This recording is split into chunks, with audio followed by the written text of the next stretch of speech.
legends working in one room together, a lot can be accomplished. Hahn. I just got excited. And Rosenberg. Alan just expressed theoretical arousal about the Dolly Parton puppet. This isn't North Dakota. This is New York. This is Don, Hahn, and Rosenberg. The best threesome I've ever heard. On ESPN New York and streaming live on YouTube. And Don, Hahn, and Rosenberg. Knicks season upon us. Oh, yeah. And a live broadcast at Stout. We can do a lot better than that. Brought to you by We Sun can do a lot Cruiser, better than that. a proud partner of the New York Knicks. It's a ready Knicks season opener, to everybody. let the good times cruise. He won't let me do the sponsor. Energy. No, because he doesn't understand we ratings. got one woo. We got to do better than one woo. I know, but you know, these are my people.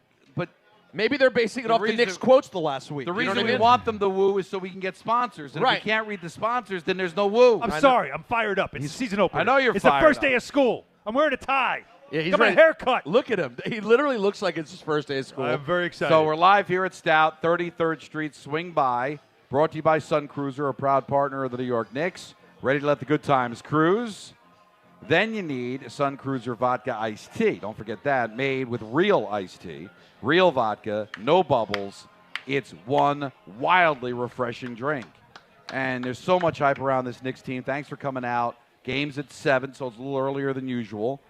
And Alan's all hyped up. He's going to be there for all the pregame festivities. Monica McNutt's going to be swinging by. We're going to talk to Tim Legler, Bernard King, part of this. Pat O'Keefe is going to be a part of it as well. John Starks. John Starks, too? Starks coming through. He's going to take a Kia right to He's the front door. He's going to take a Kia through the front door. He's going to dunk Right on through. everybody in the building. That's right, Wow. right on you. Yeah. And by the way, I'm already 1-0 in giving you that good hardwood as I did last night.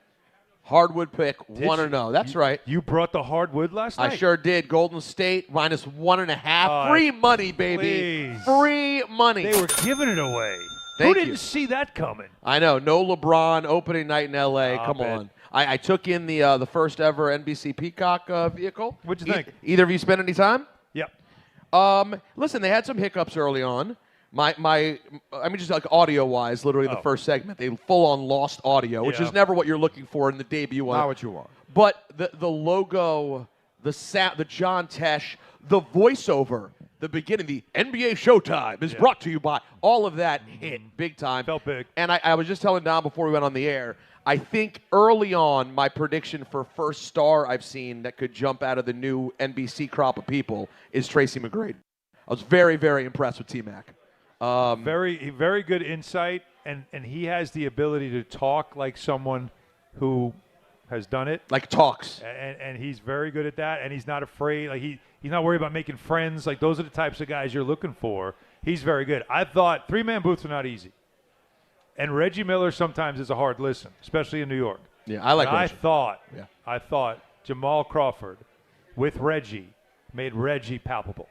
It made it a good broadcast because Jamal's really good at getting the best out of you. As he's an analyst, but he's getting the best out of you. So yeah, And then that was Tirico too, and Tirico solid, yeah. solid. They're not all solid. I want to know though, can I dress like Carmelo Anthony did? Because that looked so comfortable.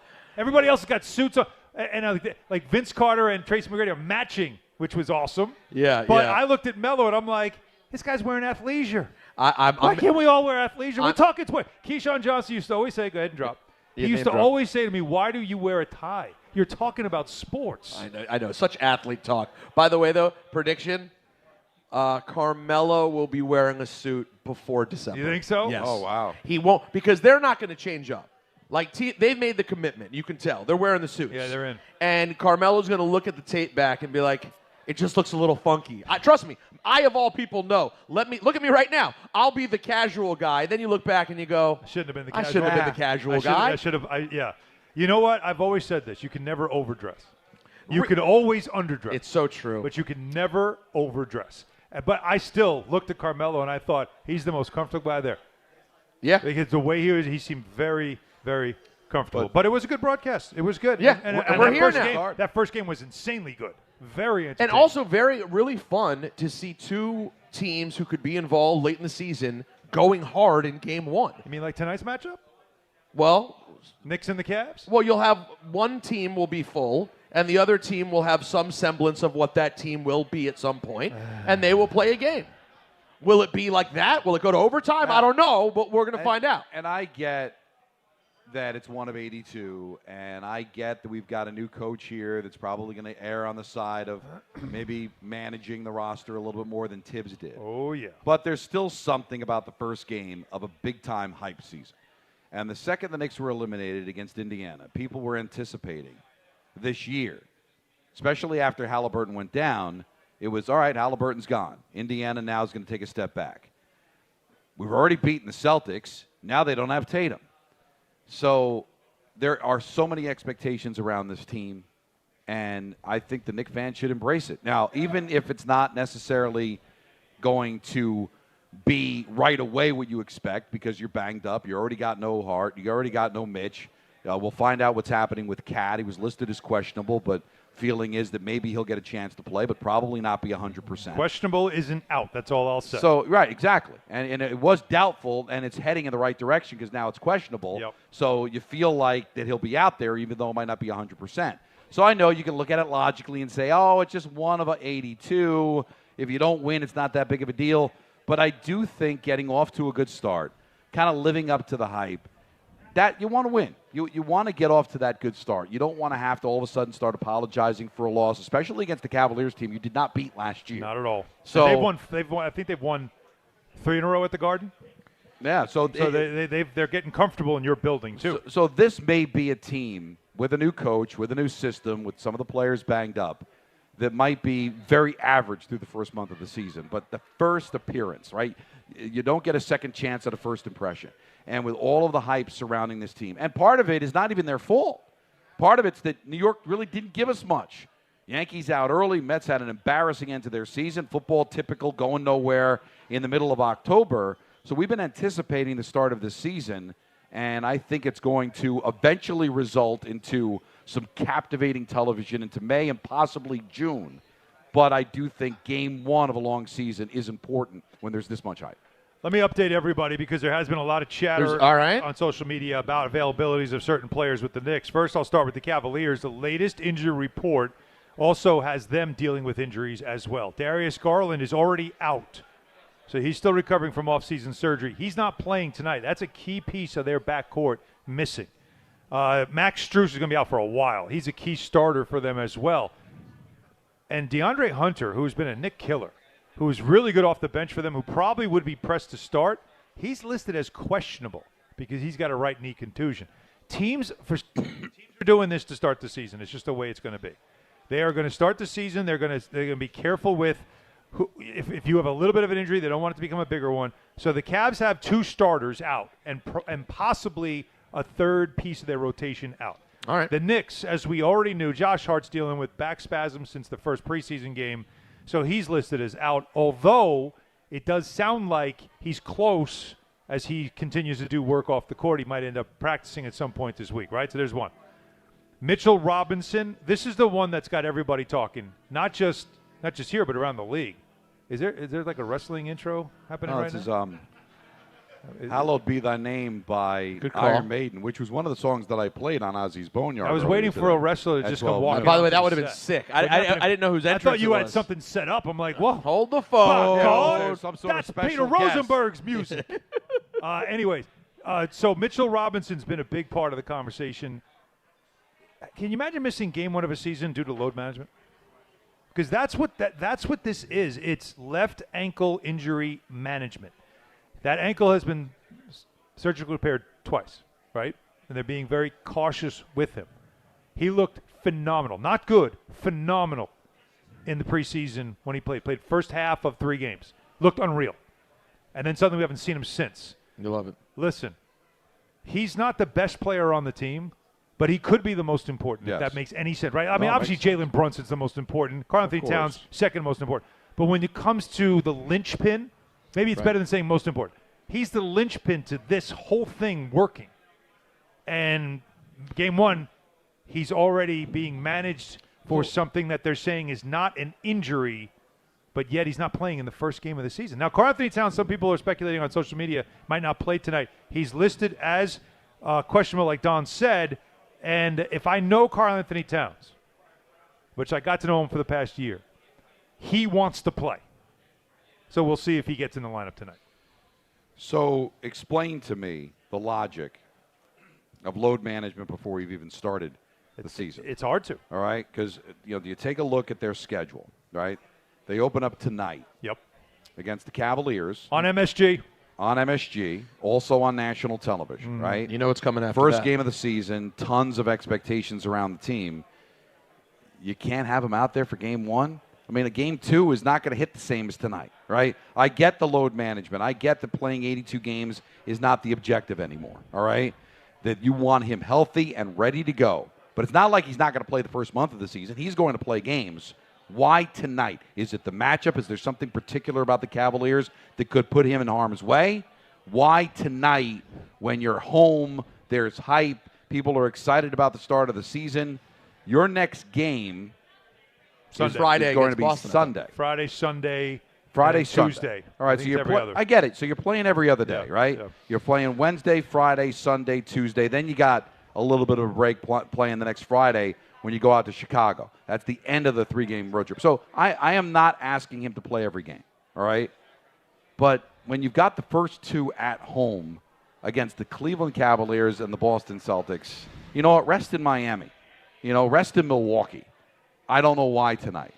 Is there any reason? No, it's what they're saying, because from what I understand, it's not like he hurt himself or sustained a bigger injury, which, by the way, that's the part I was most worried about. Because the feet, when you get two surgeries on the same foot, eventually you're like, okay, this is getting fragile. And so that was my first concern is, did he re-injure this thing? But all indications are, no, he did not re-injure anything. But I think what they want to do, I know what they want to do. And we've talked about this. Did we not say, like, if I gave you 50 games for Mitchell Robinson and he's healthy for the playoffs, would you sign up for it? Yes. Everybody'd sign up for that, right? We see how important he was to this team, defensively, rebound-wise, all that stuff. So if you don't believe as a franchise and as medical staff, when you look at his MRIs and you know the history of his foot and the way he plays, and you say there's no way that foot's getting through a full season. All right. This thing we've got to almost pick and choose games each month. And okay, play this cluster, and then you got to sit for a while, then play this cluster and sit for a while, and do it as if what the Sixers were trying to do with Joel Embiid. Just so when we get to April, we know, okay, now we take off the governor and you go. No, I get it. I get it that there's only I kind of feel like that's certain the amount of only games. logical reason for this, although why game one? Yeah, why game? That's all I'm asking. Why game one? Because it still doesn't justify that. You would think, and this is the thing that always bothers me about the subject of time off and starting, etc. You're telling me he can't have a pretty rested day where they don't have to put him on the report and he comes out and plays a little bit and then Peter, sits? he hasn't played in a game in 2 weeks. 2 weeks. His third preseason game. They played two more since then. He didn't play. And nothing else has happened that we know of. Just practice. They've all they've done is practice. So I just don't see why you can't at least start him just so we start with some momentum. We don't have to have the feel of unavailable. It's a bad feeling. Well, the only thing I can think of, Mike Brown's trying to set a tone, right? We're all hyped up about what the Knicks can be, and I think it's going to be a special season, even though it may not be a 60-win season. Maybe it cost them the 1 seed, but I think they'd be playing special. I don't see anybody that's better than them, at least on the surface right now. Although nobody had the Cavaliers as a 1 seed last year, right now nobody had Indiana going to the NBA Finals, so there may be a surprise this year. But right now, on paper, this is the best team in the Eastern Conference. So forget what it looks like. I think that's what it's going to be at the end of the day. All right. So I get the management aspect of it, but is Mike Brown setting a tone to say, hey, this is the way we're going to handle it? Game one, opening night, is no different than any of the other 81 games we're going to play.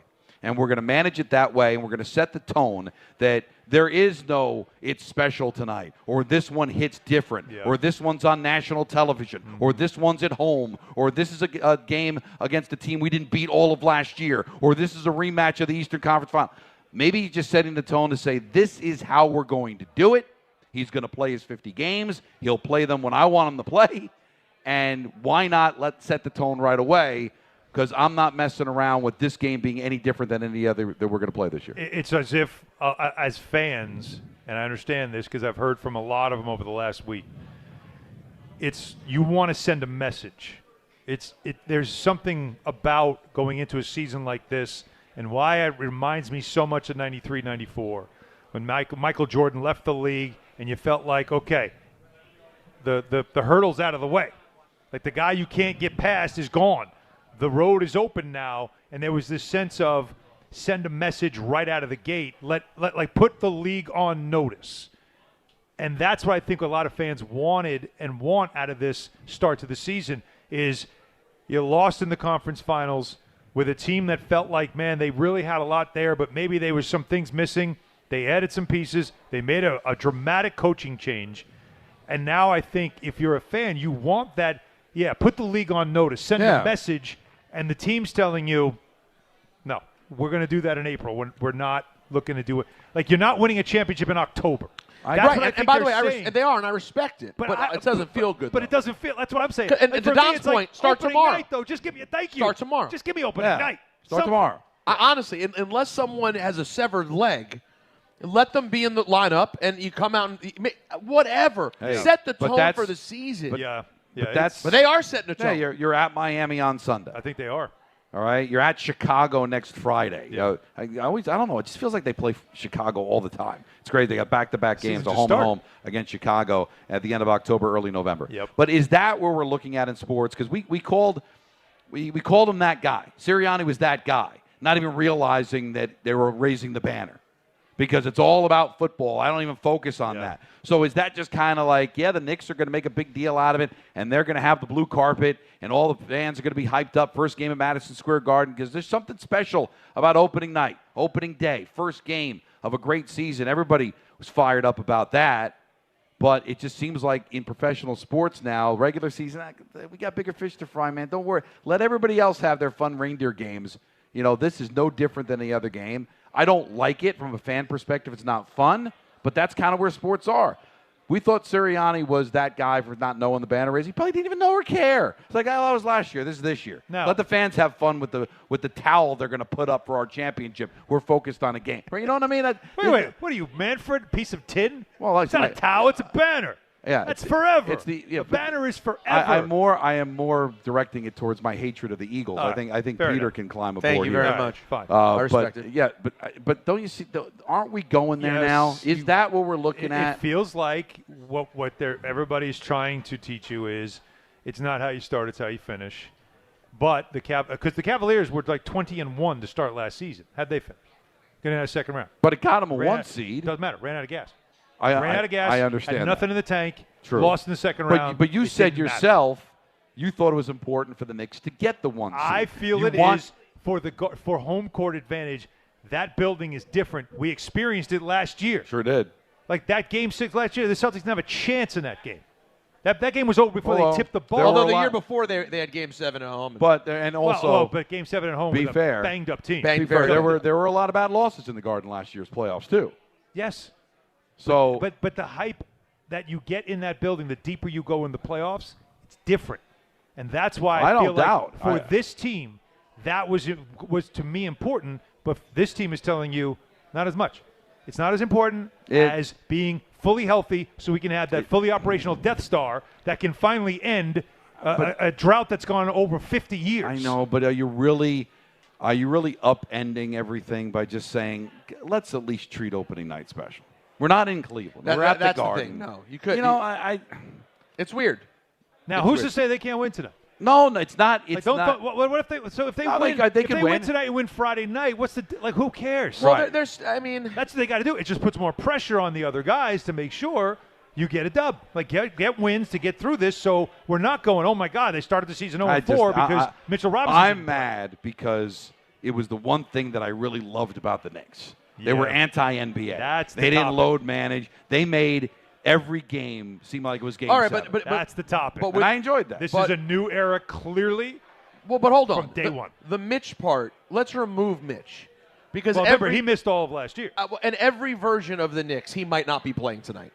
That's just the way he is. That's how it has been since he's been here. That's fair. So it's really about Josh Hart. That you go, that's a tough one. But that's not load management. He's hurt. But he's hurt. But I'm saying and now if Cat, so Cat is really the one. If tonight in addition to Josh Hart and Mitch, Cat is also standing around in athleisure wear.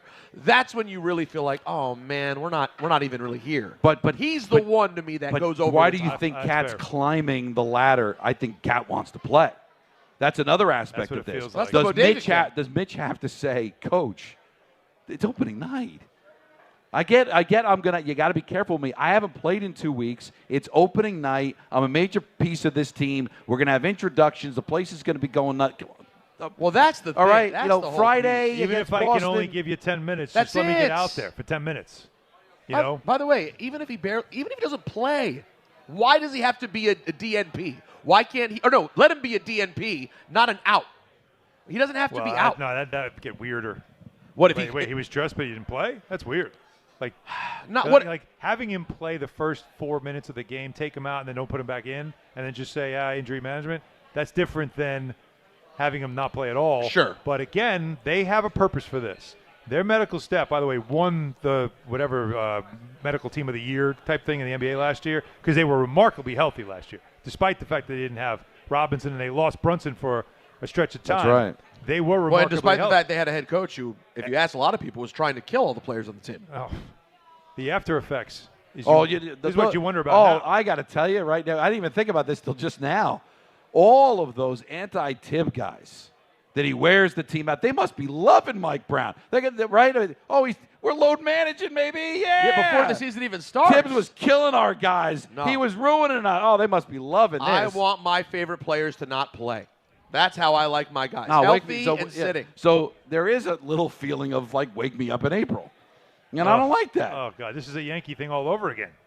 But This is the Yankee thing all over again. Nothing matters until we get to April. Are the Knicks really in that Yankee verse right now where the regular season, yeah, been there, done that, 50 wins, yeah, whatever. It's like 90 wins for the Yankees. Yeah, 90 wins, whatever. No, they're It's clearly what not- you do in October, just like it's, let me see what you're doing in April. Is it the same thing? No, I don't think it's that. I think it's much more strategic, and it's more Mike Brown knows this is a war of attrition.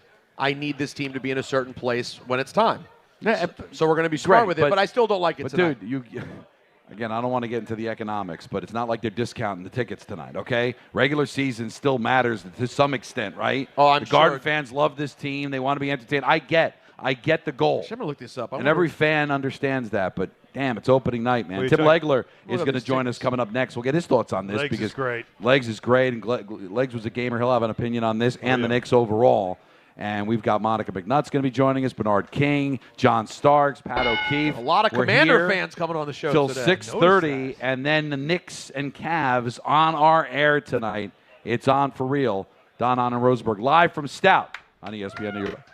Friends, it's football season, the best time of the year. You should be out there tailgating, cheering on your team, and enjoying every Sunday. But if you're dealing with neck pain, back pain, sciatica, or nerve pain, even getting off the couch can feel like a challenge. You don't have to live like that. There's help. Dr. Jay Shaw at Sandwell Pain is New Jersey's top pain specialist. He's Ivy League trained, double board certified, and is dedicated to helping you get back in the game. Here's what makes the difference. No surgery, no scars, no long recovery, no pain medication. Just precise, non-surgical image-guided procedures that deliver real results. Dr. Shaw treats neck pain, back pain, joint pain, migraines, nerve pain, and sciatica with a plan that's customized for you. Same-day and next-day appointments are available, and with offices in Woodbridge, Livingston, and Inglewood, relief is always close. So don't let pain keep you on the sidelines this season. Visit SandwellPain.com to call, text, or book online. Most major insurances are accepted. That's SandwellPain.com. Relief is closer than you think, and it starts today.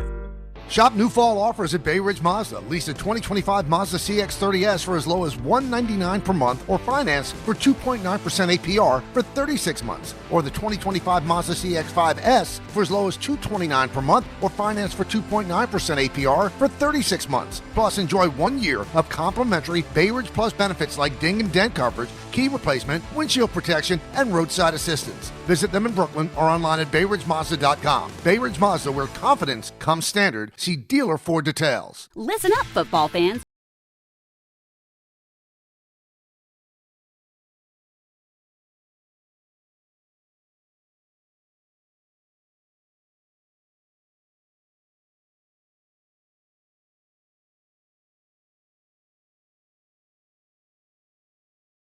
Never ordinary at Bet365. Gambling problem? Call 1-800-GAMBLER. 21 plus only. Must be physically located in New Jersey. T&Cs apply. In-app only.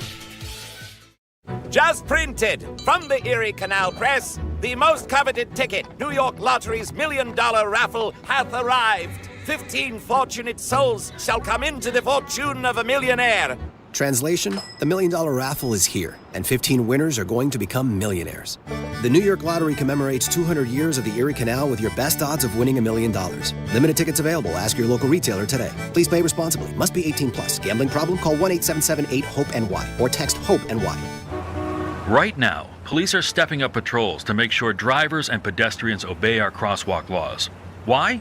Because every year in New York, people are injured or killed just crossing the street. So remember, pedestrians, obey traffic signals and use crosswalks. And drivers, yield to pedestrians in crosswalks. If you don't, we will educate you on the law. And you may get a ticket, because tickets get attention, and that saves lives. A message from the Governor's Traffic Safety Committee. Is college even worth it these days? At Empire State University, it actually is. They are SUNY's leading online university. Flexible, affordable, and built for real life. With more than 120 degree programs, you can study what matters most to you. And students agree. They're ranked #1 in student satisfaction among SUNY schools. Whether you are finishing what you started or starting fresh, your goals are within reach. See for yourself. Visit SUNYEmpire.edu before the next term begins. Now let's take a look at the traffic with Brandy Scott. Hey there, guys. Good afternoon. We're going to start off in Jersey Turnpike southbound. If you're heading into East Brunswick, stick with the car lanes if you can. Serious collision in the truck lanes right before interchange 9 for Route 18. You're backed up to 287 and 440 in Edison. Accident on the LIE eastbound right after the Cross Island in Queens. Backed up there from the BQE. Watch out for a broken down car on the FDR southbound right lane out right after the Midtown Tunnel. Add that to the volume. You're hitting the brakes from the Triborough on down. Best of it's the outbound George Westside Highway in Henry Hudson. Inbound George roadwork on the upper deck, about a 5 to 10 minute ride. Outbound Lincoln already about 15 to 20. Outbound Hahn already 30 to 40. This report is sponsored by the New York City Department of Transportation. Speeding ruins lives. Drivers, watch out for pedestrians and cyclists and slow your turns to less than 5 miles an hour. I'm Brandy Scott on 880 ESPN New York. Hey, fans! Welcome back to Fansville's Cheers and Tears. Oh. Okay, so like everybody deals with losing, right? To a rival on a last-second field goal. Whatever, it's fine. I'm totally fine. But I cope with losing with an ice-cold Dr. Pepper. Those 23 flavors are like so delicious. They totally wash away the pain of your college football team taking a big fat L. College football. It's a pepper thing. A SoFi personal loan is here to help you achieve something once thought impossible: overcoming high-interest credit card debt. Walk the tightrope of your finances with one low, fixed-rate monthly payment, no fees required, and as soon as the same-day funding. That's right. Pull off your own debt-defying stunt with a SoFi personal loan. Visit SoFi.com/trick to learn more. Loans originated by SoFi Bank, N.A., member FDIC. Terms and conditions apply. NMLS 696891.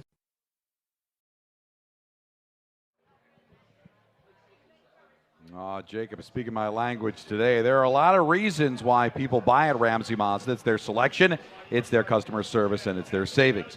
Lease a new 2025 Mazda CX-5 2.5 S Select for $229 for 36 months. Start shopping now at RamseyMazda.com. Choose wisely. Choose Ramsey Mazda. Call 833-853-2970 for details. VIN S059571, MSRP $31,915, zero security deposit, ends 10/31/25. One of the best things about the NBA season is we get to talk on a regular basis with Tim Legler, and he joins us here on opening night on Don, Hahn, and Rosenberg. How are you, Tim? Happy opening night. Gentlemen, what's happening, man? What's happening? I'm excited to be in your town. Legs, this is great. So Tim Legler has, first of all, done something at ESPN that people have been begging for. Okay. And it's not just to put him on the big show with the three-man booth with Mike Breen. That's something that looked like it was an obvious thing to do, and it's a great – I'm looking forward to it, although, Legs, not listening tonight. Sorry, I'll be a little busy. But he has brought the telestrator back in a way that we haven't seen with NBA coverage. Really? He is a wizard with this thing. It's unreal. The czar of the telestrator. Remember that nickname that Marv had for Fratello? I think we have a new czar. You got to see his sit-downs with coaches, and he's doing telestrators. Legs, you got to admit that's probably the most fun you have when you get to pull that thing out. Whoa. Yep. And start diagramming. What interview is this? I did pause for effect. I know his nickname's Legs, but chill out, bud. Yeah. Look, when you get a chance to sit down and like get in the minds of these coaches and try to explain to people and give them a little bit of insight into what goes into steps they're trying to create, what goes on in a play that you might not be looking at with your naked eye as a fan. And we're going to try to break down it in a way to make, so now you understand the next time you watch it, kind of what they're trying to accomplish with different sets and who's where on the floor. That's like the best part of the job, man. I've always kind of viewed the game, I think, through a coach's lens. So it gives me an opportunity to do that with those guys. It was fantastic. I sat down with almost every head coach. I think we only missed a couple out of the 30. And these are they're like short formats on social right now of the film work, but there's like longer interviews with these guys I did that talks about their backgrounds, their influences, their teams this year, their teams last year. All that stuff are in longer format on NBA TV. They're putting those together and lumping them together for longer shows, which has been great too. You're an NFL guy. I know you love to watch your Commanders, but you follow the NFL stuff, and we see it so much in the NFL. How much of that was an influence on you saying, I want to bring this to NBA coverage? Well, there's no doubt. Listen, over the years, I always was the guy that they'd hand the iPad to, and you do some touch screens. I do it on Van Pelt after the games. People saw a lot of that. I would do some on like Get Up in the morning shows. But then I'd be sitting at home and I'd watch my buddy Dan Orlovsky up there, and they had all these like better toys. And I'm like, wait a second, these NFL guys get all these incredible gadgets, man. So he and I would text each other, back and forth and having some fun with that. And so, yeah, they're trying to constantly push the envelope and try to get more technology behind it. Now, we don't quite have yet. I am hoping that we're going to be building toward it throughout the season where I can do some of that stuff during the game courtside in live action would be phenomenal. And it's obviously much tighter. You've got much smaller windows than you would in studio. So it's not the easiest thing to pull off, but I think it's something now with myself being there, they really want to try to utilize. And I think they're going to be constantly pushing us toward that place where, hey man, at some point, hopefully sooner than later, you can be watching a game and instead of just talking about it in a replay, I can actually kind of walk you through it the same way I do when I get an iPad to do a touchscreen. Love it. So, Legs, I looked up at this TV yesterday when we were doing the show, and I saw you talking to Kerr. Warriors go out yesterday, get a 10-point win in L.A. Obviously, we're going to get to some Knicks stuff with you, too, but since we are celebrating the start of the whole NBA season, what do you expect from the Warriors this year? Is this another year where they could really kind of make a run of it? Because I have to imagine, we all know the window is closing on this iconic team. Is there a chance they really could make a play for it this year? Yeah, I think they're back in it, and I think I'd put them in the same category with Denver in this regard. You have these two, generational players, Steph Curry and Nikola Jokic, two of the greatest of all time. And you always wonder, Jokic got his one ring, obviously Curry's won 4, but you wonder, will you be able to hit the reset button to a great enough degree while these guys are still at the top of their game to make another run at it? And you really don't know. I think Golden State and Denver have both done that with what they've done in the offseason. And I think for Golden State, it was fairly quiet. Al Horford's a massive acquisition. I think he's going to really be an important player for them. But they've got Jimmy Butler for an entire year. Steph Curry looks incredibly energized. They got the Kuminga situation, at least for now, kind of sorted out. He played very well last night. Their depth is stronger than it's been. They have added a veteran piece in Al Horford, who's a connector, and they've still got Curry at the top of his game. I think Golden State is back in the mix to potentially contend in the Western Conference. Now, what does that mean? It's all relative to Oklahoma City. I mean, honestly. So you say, can they be the last team standing against Oklahoma City? That's really what we're talking about, and I think they've put themselves on the short list of teams that can do that. We're talking to Tim Legler as we get ready for Knicks and Cavs tonight, 6:30 coverage here on ESPN New York. We open the show with this, and we get that Mitchell Robinson has to be protected and that load management now entered the Knicks sphere with Mike Brown. But opening night, Tim, I understand the regular season doesn't hit the way it used to, and they've got bigger fish to fry come April, May, and possibly June.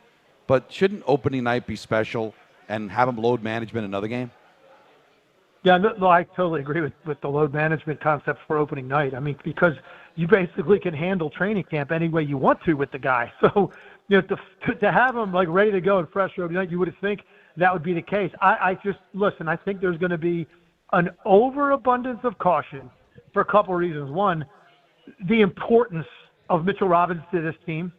And you saw it even in the postseason last year in limited minutes, like what this guy is capable of doing and changing games with his offensive rebounding, with his ability to protect the rim.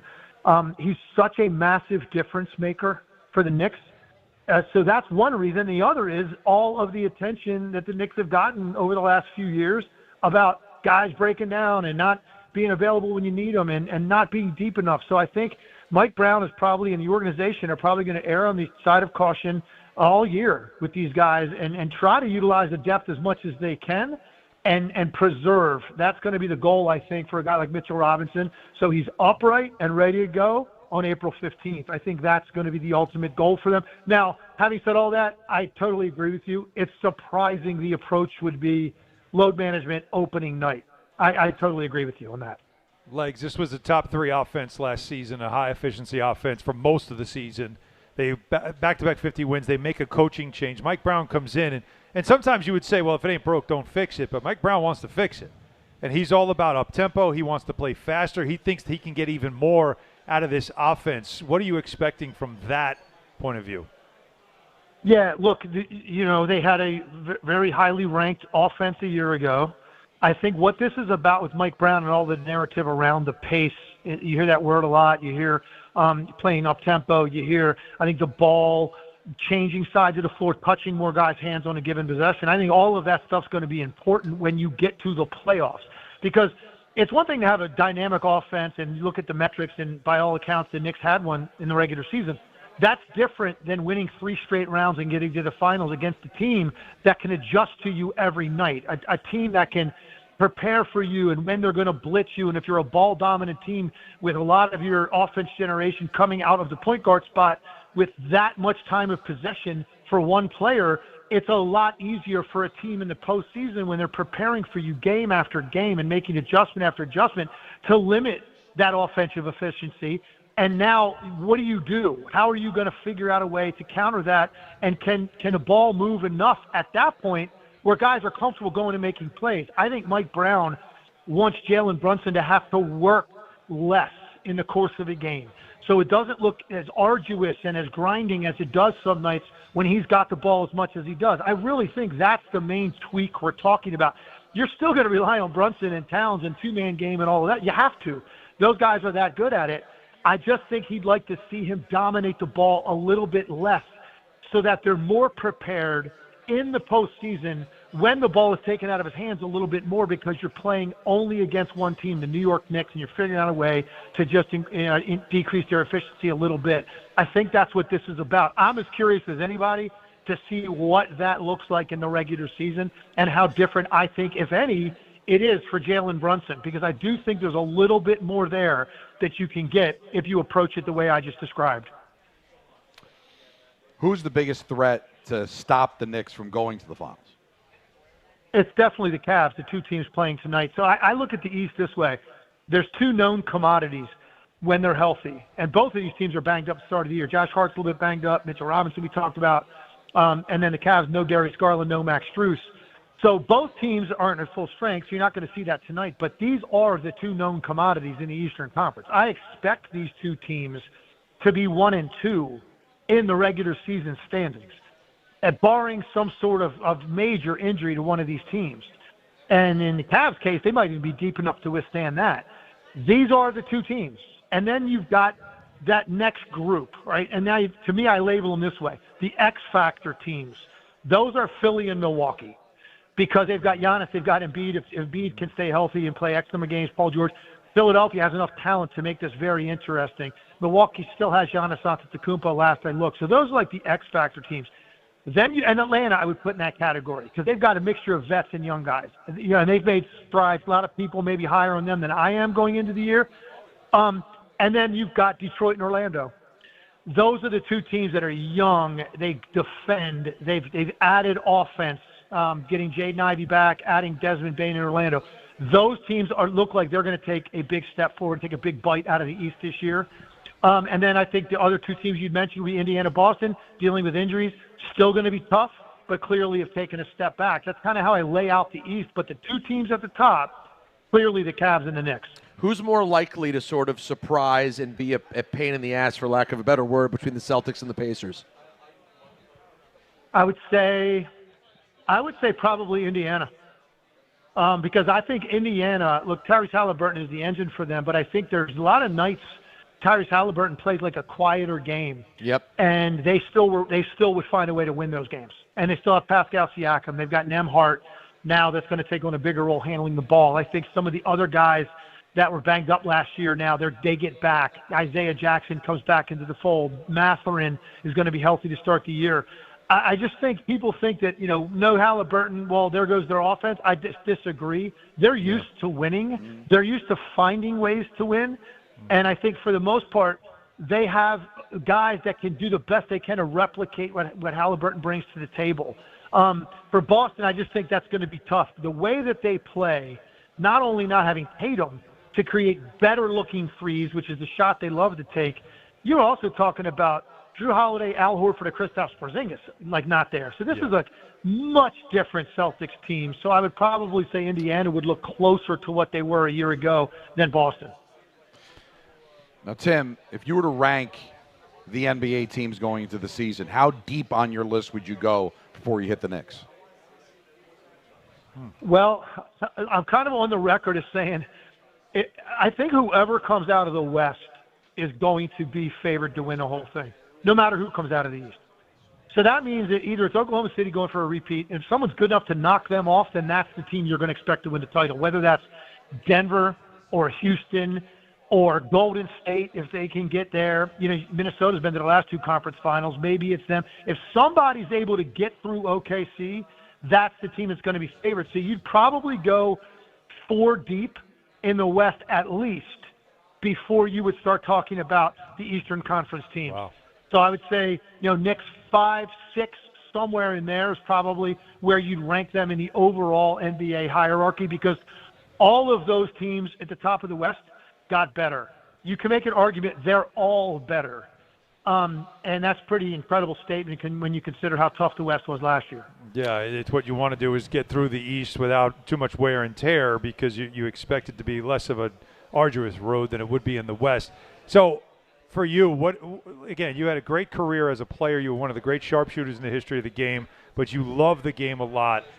The fact that you now are on the A-team, on ESPN, you're calling the game tonight at the Garden, you, Richard Jefferson, and sitting next to the Hall of Famer Mike Breen. I know this is special for you. What does it mean for you tonight, just going into this game and into this call? Well, first, I'm just unbelievably blessed and excited to be sitting next to Mike Breen and Richard Jefferson to do this, first of all. I mean, Mike Breen is a legend, one of the greatest play-by-play guys in any sport, any team sport that's ever lived. And now I'm sitting right next to him, getting ready to take this on. And then Richard, who has been now with us for a while, was on this exact same seat a year ago. He and I have a great relationship. We're building chemistry all the time, spending more time together. I'm just blessed and honored to be there. But I think what it is for me, man, this is my 25th year at ESPN. Wow. And it's pounding the rock every day with your preparation and with your content and your delivery, and just trying to always be very consistent in delivering like all these years. So now you feel like, hey, man, certain things kind of aligned, and you feel validated in a lot of ways, man. You feel validated that a lot of people seem to like my style and what I'm bringing to it, and I'm going to do my part to not screw this up. And hopefully we make a great team, and we're going to grow throughout the year, man. We're going to get better each and every night out the more reps we get together. No, you're going to be amazing. Now, just 3 buttons down, though. Well, that's what my question was going to be. It's opening night, so Richard Jefferson, say there are 6, 7 buttons on his shirt. How many does he actually button? Well, for a game, he goes to the top. Yeah, he changes it up on the game. On TV, it's there. When he's at a desk, though, Tim, what does that tell you? It's unreal. Well, there's no question. If he and I were doing like all NBA Today together all year, I would have to be in the gym working on my pecs because then you got to go in shirtless some days. No, it's crazy to try to compete. Yeah, it's so far. It goes from being a shirt to being a scoop neck blouse. Let's be honest. It's we've never seen anything like this before. Now, Legs. Before we go, we talked NBA, a huge career achievement. Oh, here we go. Let's talk about what truly matters. Oh no. How close are we to saying, let's just rest number 5 and not really pursue this year? Like I'm at the point now where if they get blown out by Kansas City on Monday, do you keep trotting this kid out week after week, like in earnest, trying to go for it? Because I'm concerned. I'm sick to my stomach over the whole situation because every single time now that he gets hit, I'm holding my breath, wondering if he's going to get up. This is the third injury he's had in a year and a half to miss time. Now, I would say this. I'm not really go that far because they're different stylistically, but the bottom line is this. He gets hit too much for a guy that's built the way he's built. He just can't sustain it with how slightly built he is. And so here we go. And I'm, of course, the idiot. I saw the schedule come out this year, and I targeted, you know what? 2 iconic road games this year on our schedule. Green Bay and Kansas City, huh? That's right. Lambeau was but that was too early in the year. It was like the Thursday right after week 1, and it was midweek. It just wasn't good for me.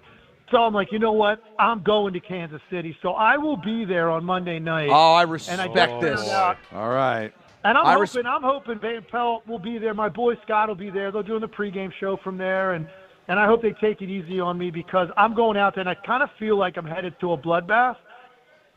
With our defense, the way they look, no Jaden Daniels. This could be, and we first of all, we typically don't play well on national TV on night games.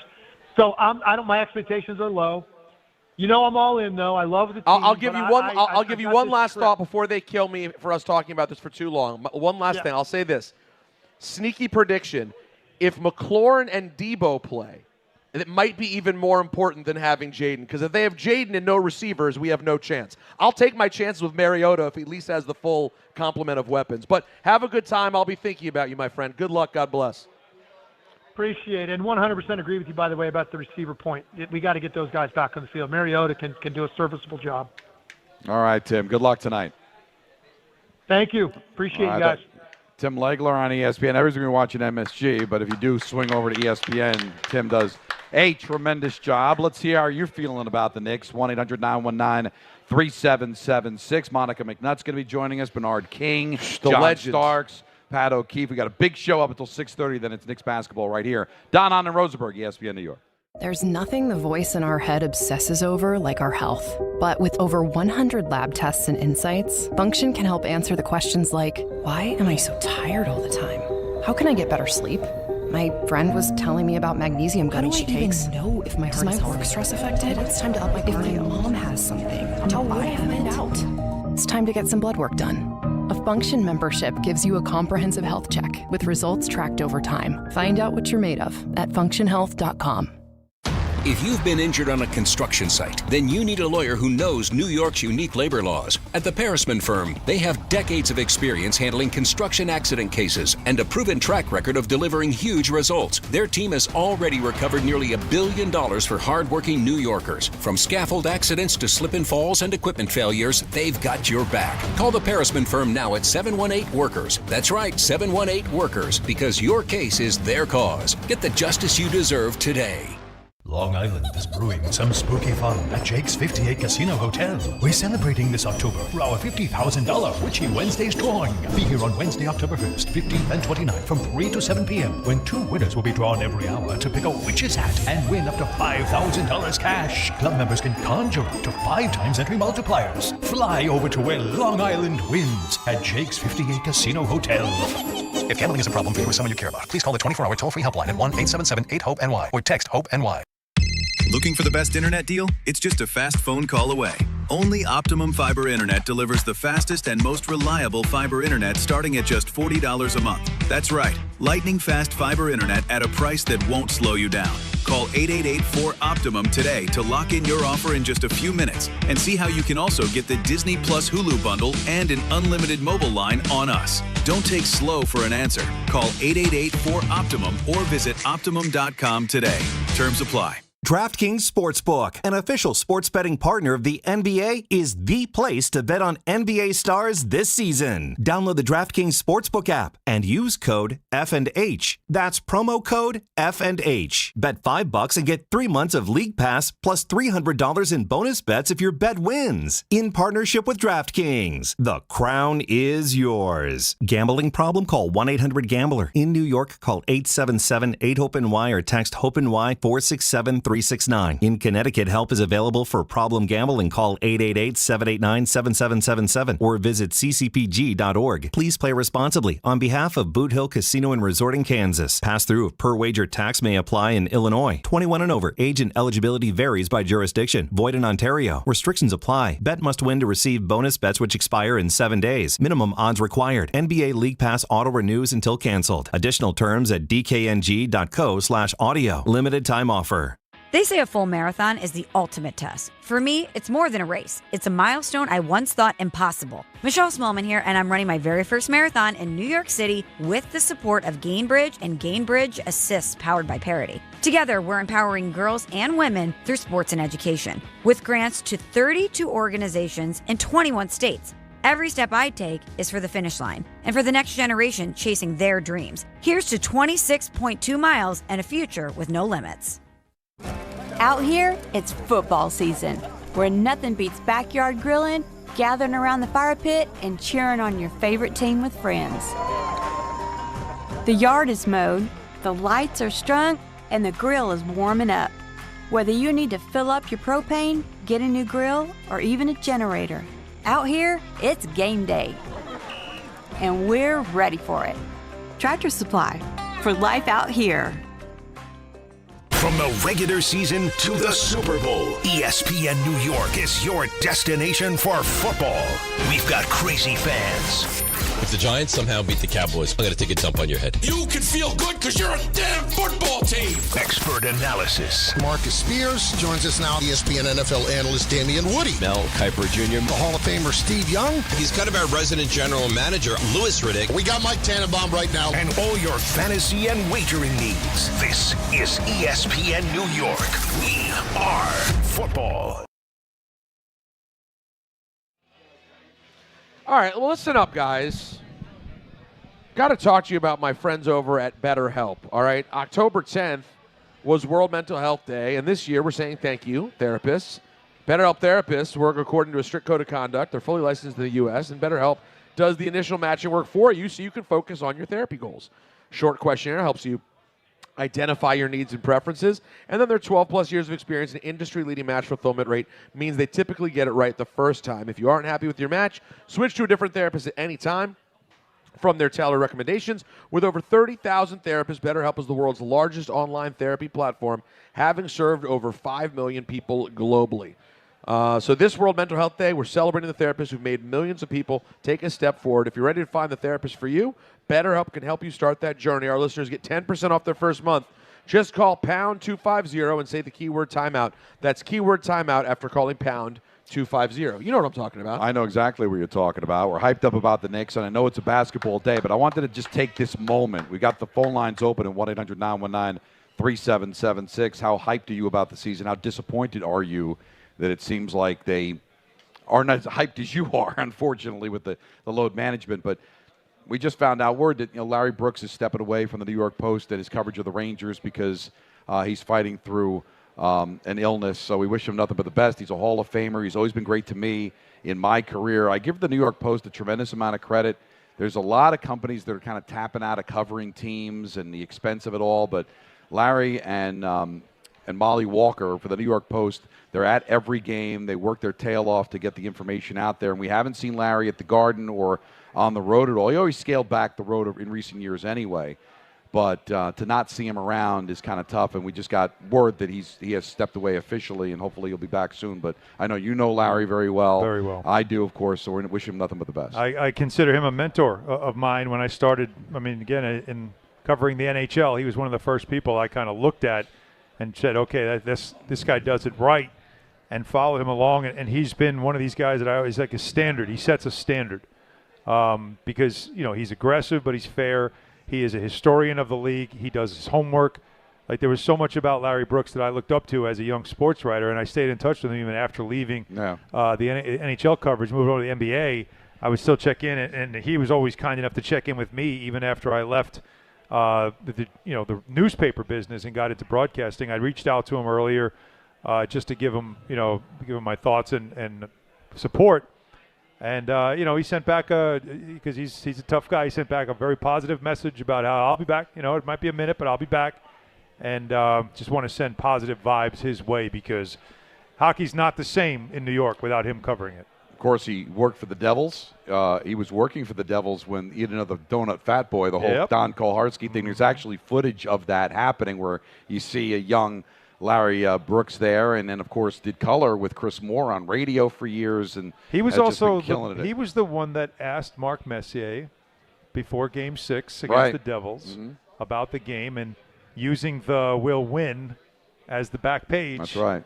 From the quote. One that of was the famous Larry. guarantees of all time. So Legs brought up, Orlando, Detroit as possible threats. I just wonder if with Tatum and Halliburton out and Milwaukee going through their troubles with health, same thing with Cleveland, do an upstart team like the Pistons, who got exposure last year in the postseason, the Magic, do they become the Knicks from last year and treat the regular season different and try to take advantage of this and go, you know what?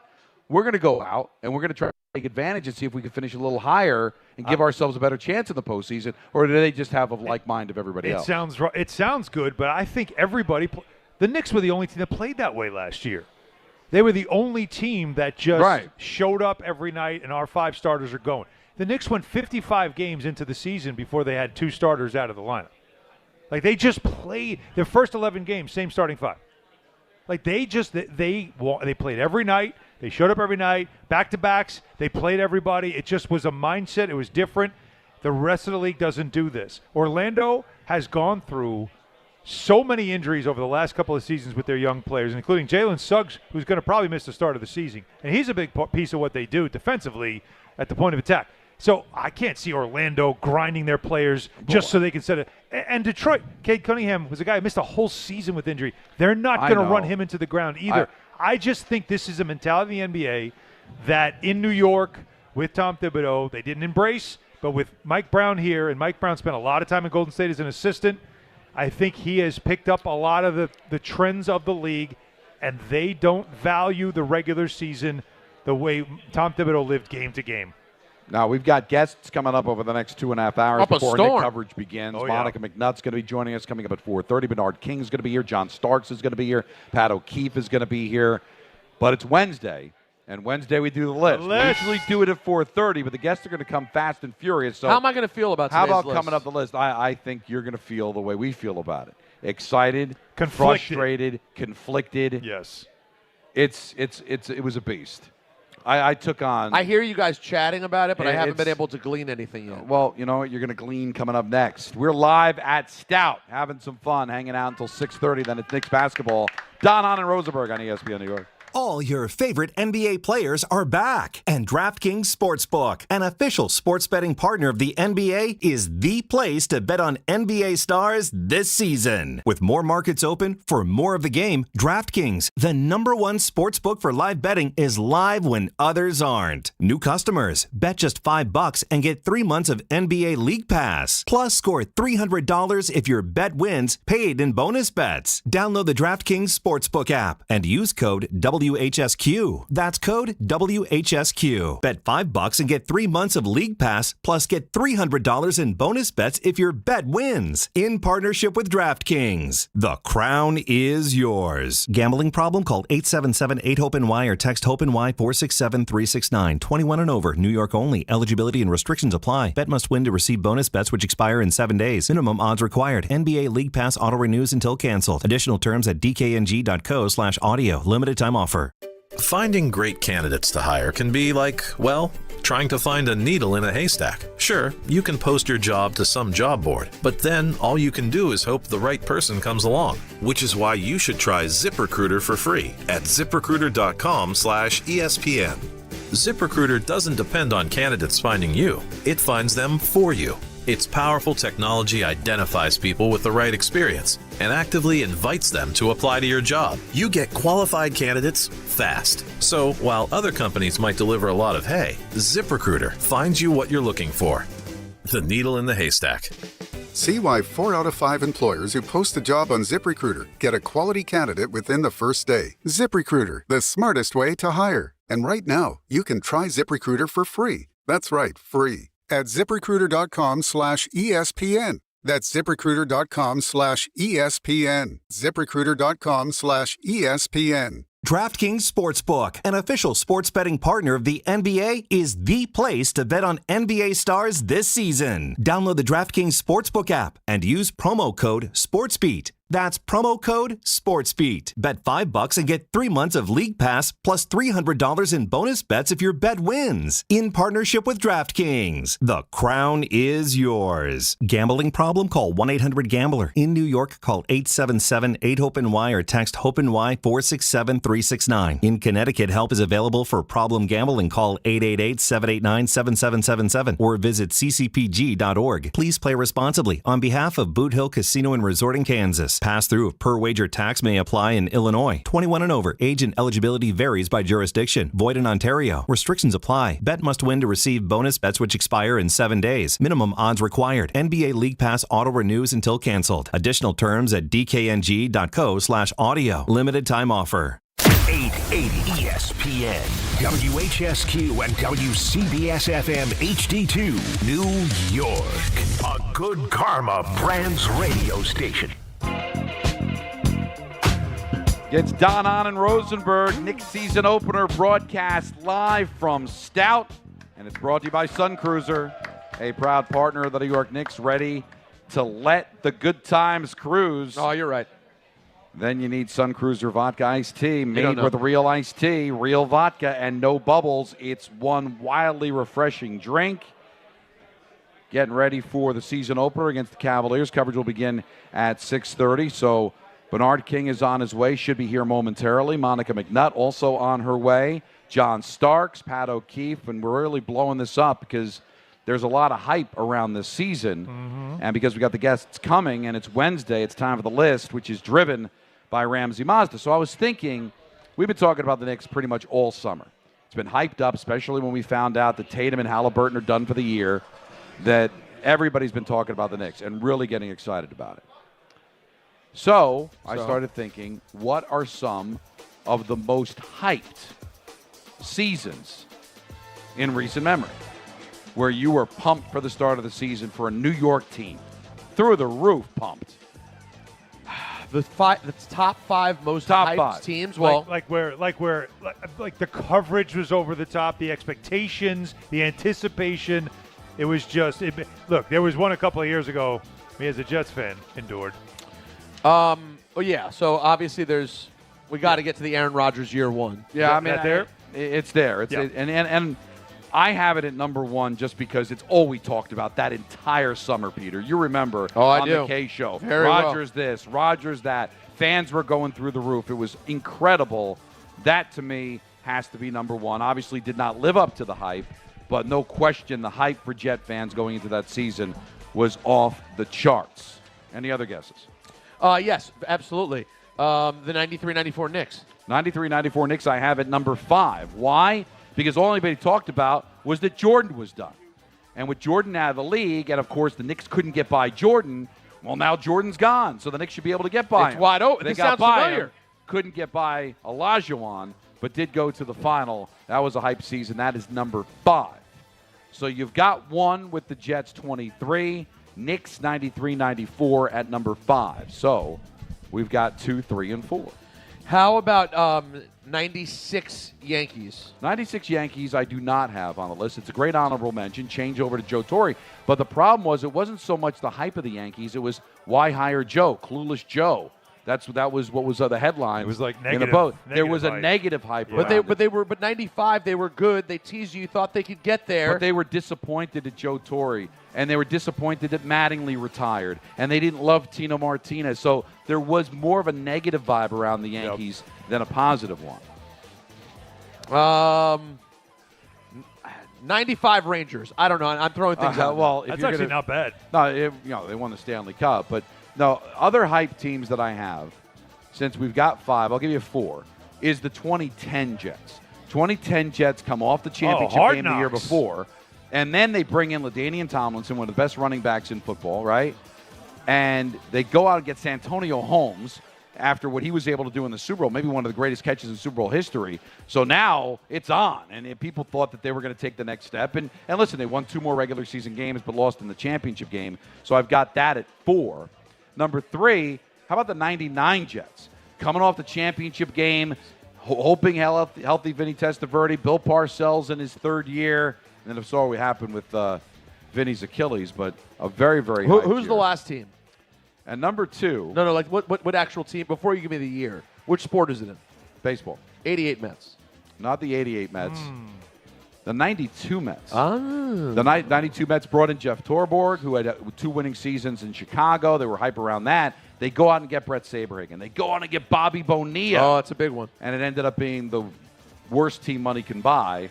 Vince Coleman was picked up the year before, and it was a complete dud. But the hype going into that season, I remember as a Met fan, having all those great players. I remember they still had David Cohn. They still had Sid Fernandez. They still had remnants from those late 80 teams. Yep. So the feeling was we finally got a manager. We finally got stars in Bonilla and Saberhagen to go along with Doc Gooden, to go along with a great pitcher like Sid Fernandez, and it completely And in the bottomed end, out. hot garbage. There's so many. So that's the 5. 5, the 94 Knicks. 4, the 10 Jets. 3, the 99 Jets. 2, the 92 Mets. And also you had the 23 Jets. Also another team that was hyped up, Yankees, when they got Stanton in 2018. Changed the managers in Aaron Boone. Yep. That's an honorable mention. The 86 Giants coming off the loss to the Bears the year before. It looked like championship or bust for them. The 92 Rangers went out and got Mark Messier during the offseason, and there was a lot of hype around them. So there's a lot of different teams. It's why the list was so difficult. But good job not being from New York. I for a thought lot I of threw that. out some Then you decent guesses. then you took a knee on the we'll put- 95 Rangers, but that's all right. We'll put the list on social media, and you can argue with each other. Oh, you're definitely going to argue about that. The list is driven by Ramsey Mazda. It's the experience of driving a new Mazda and buying a new Mazda from Ramsey Mazda. Choose wisely. Choose Ramsey Mazda. One of the great players of all time for the New York Knicks. He's Bernard King. It's a pleasure that he was able to come here on what's a special day here on opening day of the season. Don, Hahn, and Rosenberg, welcome to Stout. Welcome to the 25-26 season for the New York Knicks. How are you, man? I'm doing fantastic. I'm looking forward to an exciting season. It should be fantastic. Let's go Knicks all the way. That's the way I look at the season. So I'm excited about it and glad to be here with you guys. First and foremost. And hold on a second. I got to mention, I'm a Hall of Fame baby. Oh, well, yes. I'm a Hall of Famer. Hall of Famer. Bernard King. There's Thank no you. question about that. It always precedes you when you walk into every room from now on. When you consider like last year's team and the success they had, especially offensively, that was one of the best offensive teams in the league. And then Mike Brown now is the new coach, and he wants to see them play a different way. He wants to see them play more up-tempo, a little faster. How do you feel about the change in philosophy? You know, obviously, it's going to take some time for the players to adjust to a different style, a new coach, and a new system. But you're looking at veteran players in terms of Brunson and Karl Anthony Towns and Hart and Bridges. These guys have been around. So the starting 5 is basically intact from last year. And then you've improved the bench. So the bench is going to be very significant moving forward. So, you know, having those guys deliver when necessary is going to be very, very helpful. But I'm excited about it. Obviously, you know, the defense is going to take time for that to come together as well and for that team to mesh. Did you think there was any chance that they'd go out and pursue anyone bigger, or do you sort of expect it would be just about improving depth this offseason? Well, at this point, at the beginning of the season, I don't look for the Knicks to make any significant changes. Obviously, with the addition of Clarkson, he's going to be very important to be able to deliver points for the club off the bench.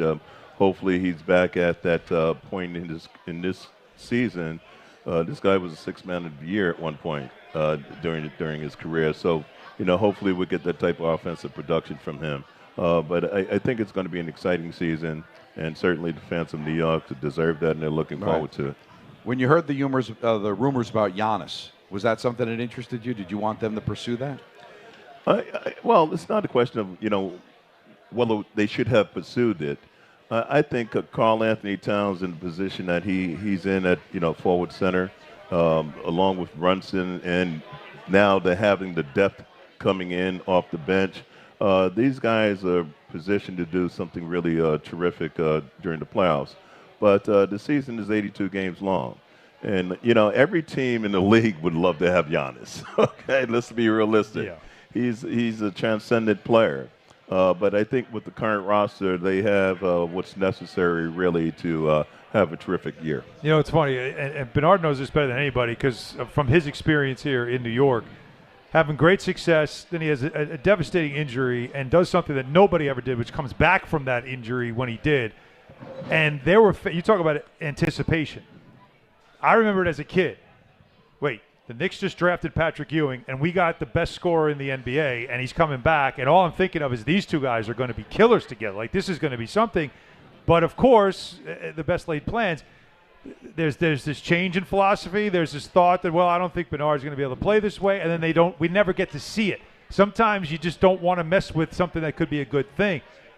I've asked Patrick about this. I know I've asked you about this, but for those who haven't heard this story before, like, you guys never actually were on the court together. You were on stationary bikes together at one time. But, like, how much does that bother you, even to this day, to think what you two could have been in the Eastern Conference? Well, it's something that Patrick and I share amongst ourselves every time we see one another. And I believe, and certainly during that era of Patrick being such a dominant force that he was, and when he entered the league, no one expected him to have the offensive skill sets that he did. And he was such a dominant player on both ends of the floor. And I think had we been coupled together, well, no. I know had we been coupled together, we would have won a championship.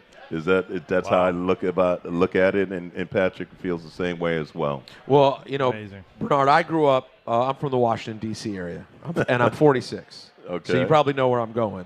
I do. I was about 10 or 11 years old when this man showed up and woke up basketball in our city. And that year was so special. You and Jordan battling for the scoring title.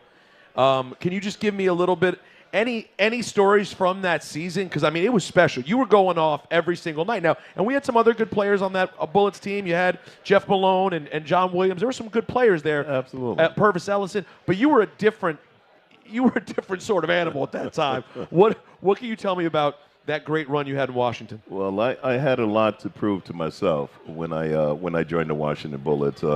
I had to prove that I could get back to that all-star, all-pro level that I had been at with the Knicks here in New York. And so I worked awfully hard during the off-season to make that happen. Each year, there are always memorable games and highlight games that you distinctly remember from a season.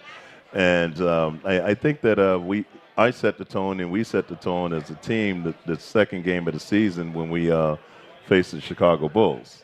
They had just come off of the championship year, and at one point I remember Scottie Pippen was defending me throughout that game, and then all of a sudden Jordan decided to defend me, or at least tried to defend me.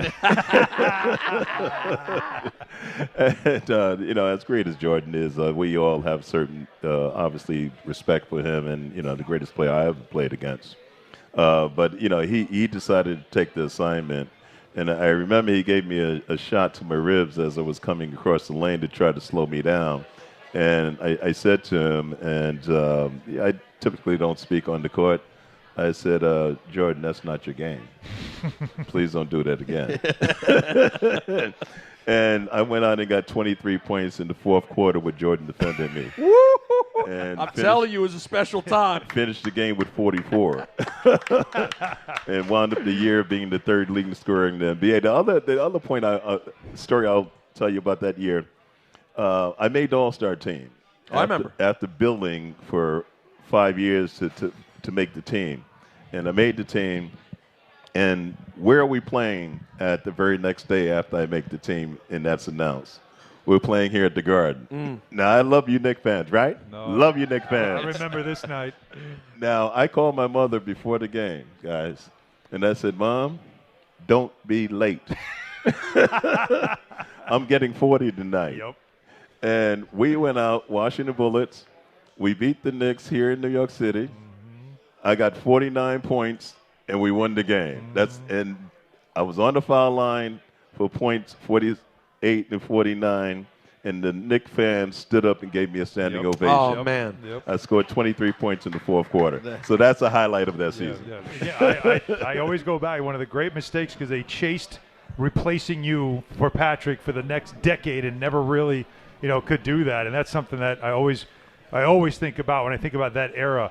But a player that always recognized you that came later. And I think it's very important when, the next generations always look back and they have their idols and they talk about them. They appreciate the past and what players from the past did to set them up. As Walt Frazier always says, right? Like I'm standing on the shoulders of others who helped me get here. Is Carmelo Anthony. And speaking of Hall of Fame, also a Hall of Famer now as well. Absolutely. He always deservedly so. He always gave you credit. He always talked about you as one of his first basketball idols. To see him get into the Hall of Fame and join you and several other obviously Knicks, but especially because of that connection you two had from the day he got here. What did that mean for you? Well, I am delighted that he's been inducted into the Hall of Fame. I saw his Hall of Fame speech. He's so deserving, and I've had opportunity over many, many years to spend time with him. He's flown me and my family to Puerto Rico to see him dedicate basketball courts. He used to fly me into New York every time he had a new edition of the Nike sneakers. Yeah, wow. And he's a great guy. And we did a commercial together with Boheem from Syracuse. And so we have a long-standing relationship. Melo is one of the greatest players that have played this game, and he's always been kind enough publicly to say I'm his basketball idol, which is very kind of him. But he adopted one move that I utilize every single night when I played. And he perfected it, and he improved upon it. But it's the move when we catch the ball, and I would catch the ball and put it over my shoulder. And if you watch Melo, you see that move, and he adopted that move. I would take the move and swing it down and then drive baseline. He added to that. He would bring it here and then swing it down low and then dribble left and then step back for that quick release on that jump shot. And so I used to see it every night when he played, and it was such a joy watching him during the course of his career. I've told people this too. The first time I met you and you started telling me about footwork, and I'm like, where were you when I was in high school? But you obviously are somebody that mastered footwork. When you watch Jalen Brunson, despite the fact that he's a guard, how he plays off 2 feet and how he uses strength, much like you always did. You were a powerful player at his guard position. Do you have great appreciation for his ability to score at his size? He's my favorite player, and what I love about Brunson is he understands the floor. He's done what I considered mastering the art of scoring, and that's what I did during my career. Yep. I mastered the art of scoring. He's mastered the art of scoring. He's going to get to the spot that he wants, and then he's going to give you that little bump, creating spacing, because all you need to do is create a little spacing to get the shot that he wants. And then on his spin dribble moves, he's just one of incredible players. He should have been MVP last year, I think, in my opinion. Okay. But he's one of the most incredible players in today's game, and I expect that he's going to have a tremendous year, although it's a somewhat of a transitional period of a new role for him. He's not going to have the ball in his hands as much as he did last year, which will not wear him down, so he'll be full strength and for the playoffs. And so, I'm looking forward to seeing how he's utilized, and he's just a great, great talent. I've had the chance to talk to him in the past, and just a great guy. With the load management, with the adjustments to a new coach, do you think that'll come at the expense of some games in the regular season and might cost them a chance to be a top seed? I don't know anything about load management. Yeah. I know you don't. Play with broken fingers. Yes. Okay. You would not enjoy playing, I think, now. No, I would. I certainly would enjoy playing now. I wouldn't be sent to the floor as frequently. Right. When I drove to the lane, I wouldn't get elbows as much coming across the lane. But I think you have to manage players according to how they're playing within the system. You have to manage them based on injuries. And when you have knick-knack injuries, that can lead to something greater. And so sometimes you have to recognize why a player is being held back, and I can appreciate that. But the style of play today, with the floor being open and the spacing that exists, utilizing the three-point line as often as teams like to do with the high pick and roll, it's a very exciting game. It's a very interesting game, and the fans worldwide love it. Certainly here in New York, I love it and we love it. You're a fixture at the games. You're there pretty regularly. Yes. As so many of the legends are. It's one of my favorite things about Knick games. Who is the best legend to sit next to during a game? Who is the worst legend? I think we know the worst. Well, there can't be a best because they're all phenomenal guys. They're all phenomenal players. But when you sit next to Earl Monroe, when you sit next to Walt Frazier, when you sit next to those guys, that brings me back to my youth. That brings me back to being on the playgrounds. That brings me back to my dreaming of one day being a Knick. So those are the guys that I love being next to. And then obviously the others is Patrick and Melo. But who's just the most annoying to sit next to? They're jumping out on the court. They're getting involved. They're screaming in your ear. Don't you love it? Well, I don't get to sit close, so I'm sure I'd be happy to sit next to any of them. I'm just trying to get, because we've heard LJ had some thoughts. Yes. I know he had some thoughts about Starks, how involved Starks likes to get in the game. In fact, 3 weeks ago, I was at John Starks golf tournament for his foundation. But no, none of those guys are annoying, and they're enjoying the game, and that's a pretty cool camaraderie that you like. That's not across every team in the league that you have that many players who come hang out. I don't know of any other team in the NBA that brings back that size of group of players. 40 players last year they brought back at one time, including myself. Yeah. Over a period of 3 days, we had dinner together. Wow. We attended to 2 games. 2 games. And so that was fantastic. I remember doing Cedric Maxwell's podcast with the Boston Celtics the day after we beat them in the playoffs. And one of the things he remarked to me was that what he hopes the Celtics would do is emulate what the Knicks does in bringing back all the legends and former players and bring all of the players back together. And he would love to see that. No other organization in the league does that. And you have to take my hat off to Dolan and the whole front office and organization for doing just that. It was an awesome sight to see when everybody got together. Yes. Other teams try to emulate it, but there's something that just is special about everybody that comes together from the different generations. It's really a lot of fun to see, and we get to see it again starting tonight. Yeah, I even read a poem at that event. Really? I've been writing poetry. I wrote poetry as a young kid, and I continue to write in my adulthood. I was an introvert growing up, and it was a way to express myself. And I still do that today, so I read a poem. What was the poem about? I won't ask you to read it here if you're not comfortable. But what was the poem Why about? wouldn't I be comfortable? Yeah, exactly. Hey, you know what? If you feel free. I got 3 Emmys for broadcasting, man. Let's hear it. Well, then let's hear it. I want to hear it right now. Hey, do you want to hear it? That's the question. Yeah, of course. Come on, that's lukewarm. Yeah, do you want to hear it? It's a poem from Bernard right. King, for God's sake. Here we go. All right, let me pull this up. Just give me a moment, may I? Yes, while please. you do that, I will remind everybody that MSG Networks is all over opening night. We got a special 1-hour pregame show from 6 to 7 p.m. That's right. I got to run over to the Garden before 6. Tip-off on MSG is at 7 p.m., then full post-game show, reaction, interviews right after the game. Like I said, I'll be there. And, of course, we'll have Monica McNutt coming up. She's going to be part of that coverage as well.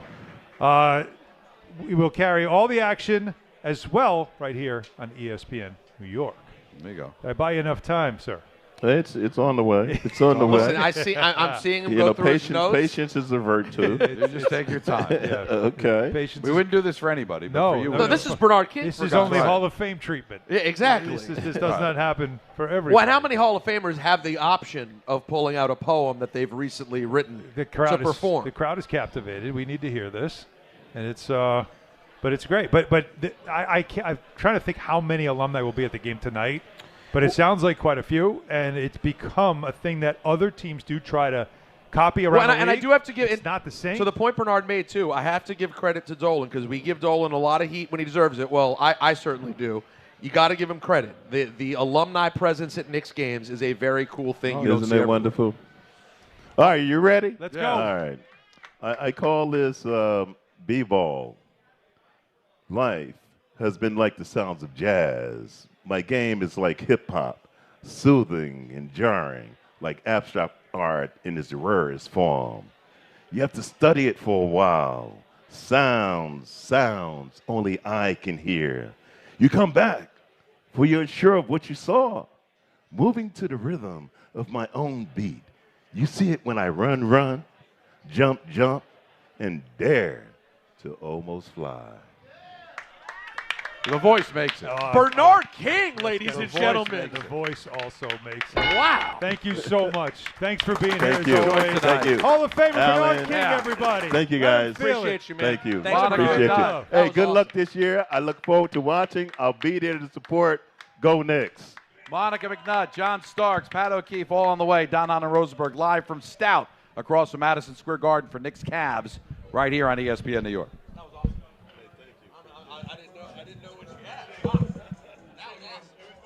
Did you know women account for 2/3 of all Americans living with Alzheimer's and 2/3 of all Alzheimer's family caregivers? Join the Alzheimer's Foundation of America at its Women Empowerment Forum on November 5th in Amityville to learn practical ways women can reduce their risk for Alzheimer's and enhance quality of life for themselves and their loved ones living with Alzheimer's. For more information or to register, visit alzfdn.org or call 866-232-8484.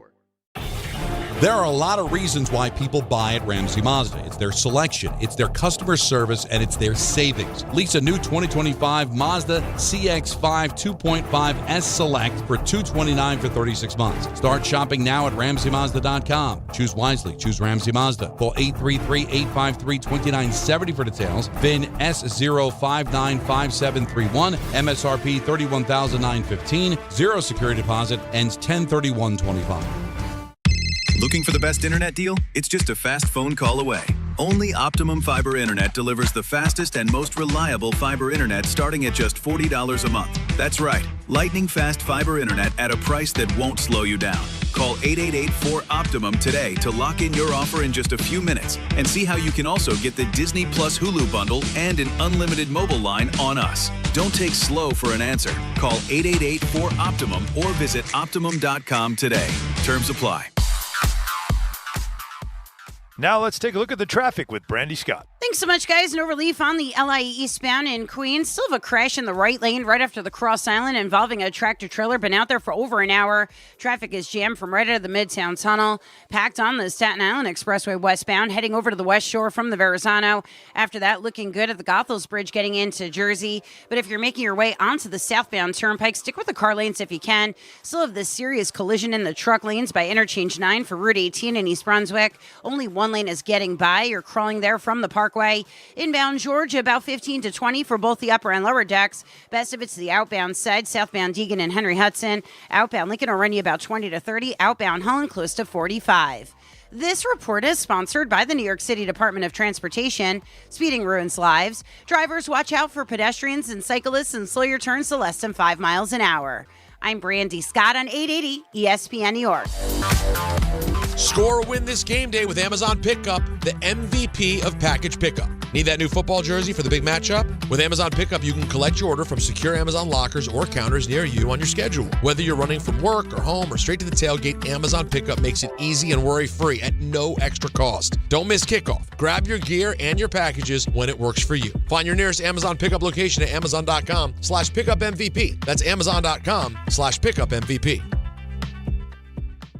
Long Island is brewing some spooky fun at Jake's 58 Casino Hotel. We're celebrating this October for our $50,000 Witchy Wednesdays drawing. Be here on Wednesday, October 1st, 15th, and 29th from 3 to 7 p.m. when 2 winners will be drawn every hour to pick a witch's hat and win up to $5,000 cash. Club members can conjure up to 5 times entry multipliers. Fly over to where Long Island wins at Jake's 58 Casino Hotel.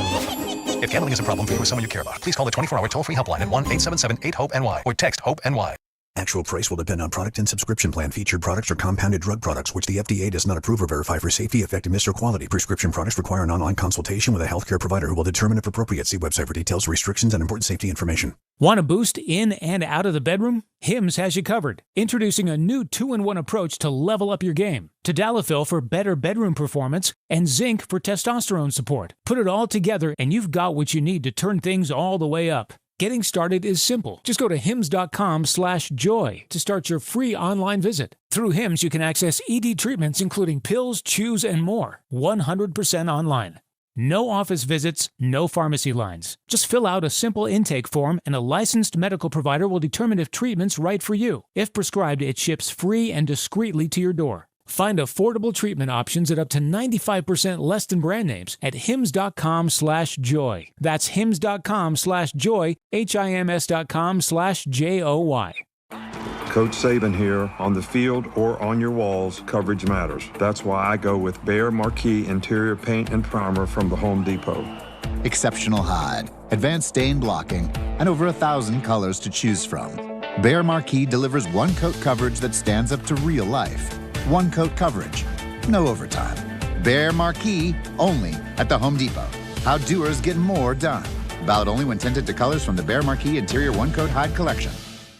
Now that I'm a dad, I can't stop thinking about what would happen to my kids if something happened to me. Like losing the house or not affording college. Yeah, that used to keep me up at night too. It's why I finally got life insurance from Ethos. It's 100% online. No medical exams, just a few health questions. I got $2 million in coverage for around $2 a day. I never realized it was that simple. Get your free quote at ethos.com/game. That's ethos.com/game. Rates may vary. Bill monthly. Sample rate 10-year term life policy for a 35-year-old healthy non-smoking male.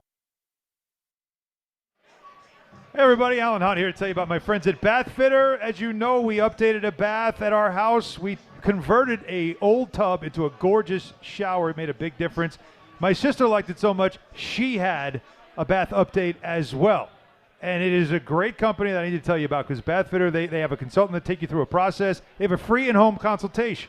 You can pick out style, color, all the specifics, accessories. You update the bath, customize the way you want it. They offer all types of custom bath renovations. They have that unique PermaFit solution that my sister did. The watertight fit, no bubbles, no nothing. No money down, by the way. No payments, no interest, 18 months. No interest till April of 2027. As I told you, Bath Fitter, this is a permanent fit solution.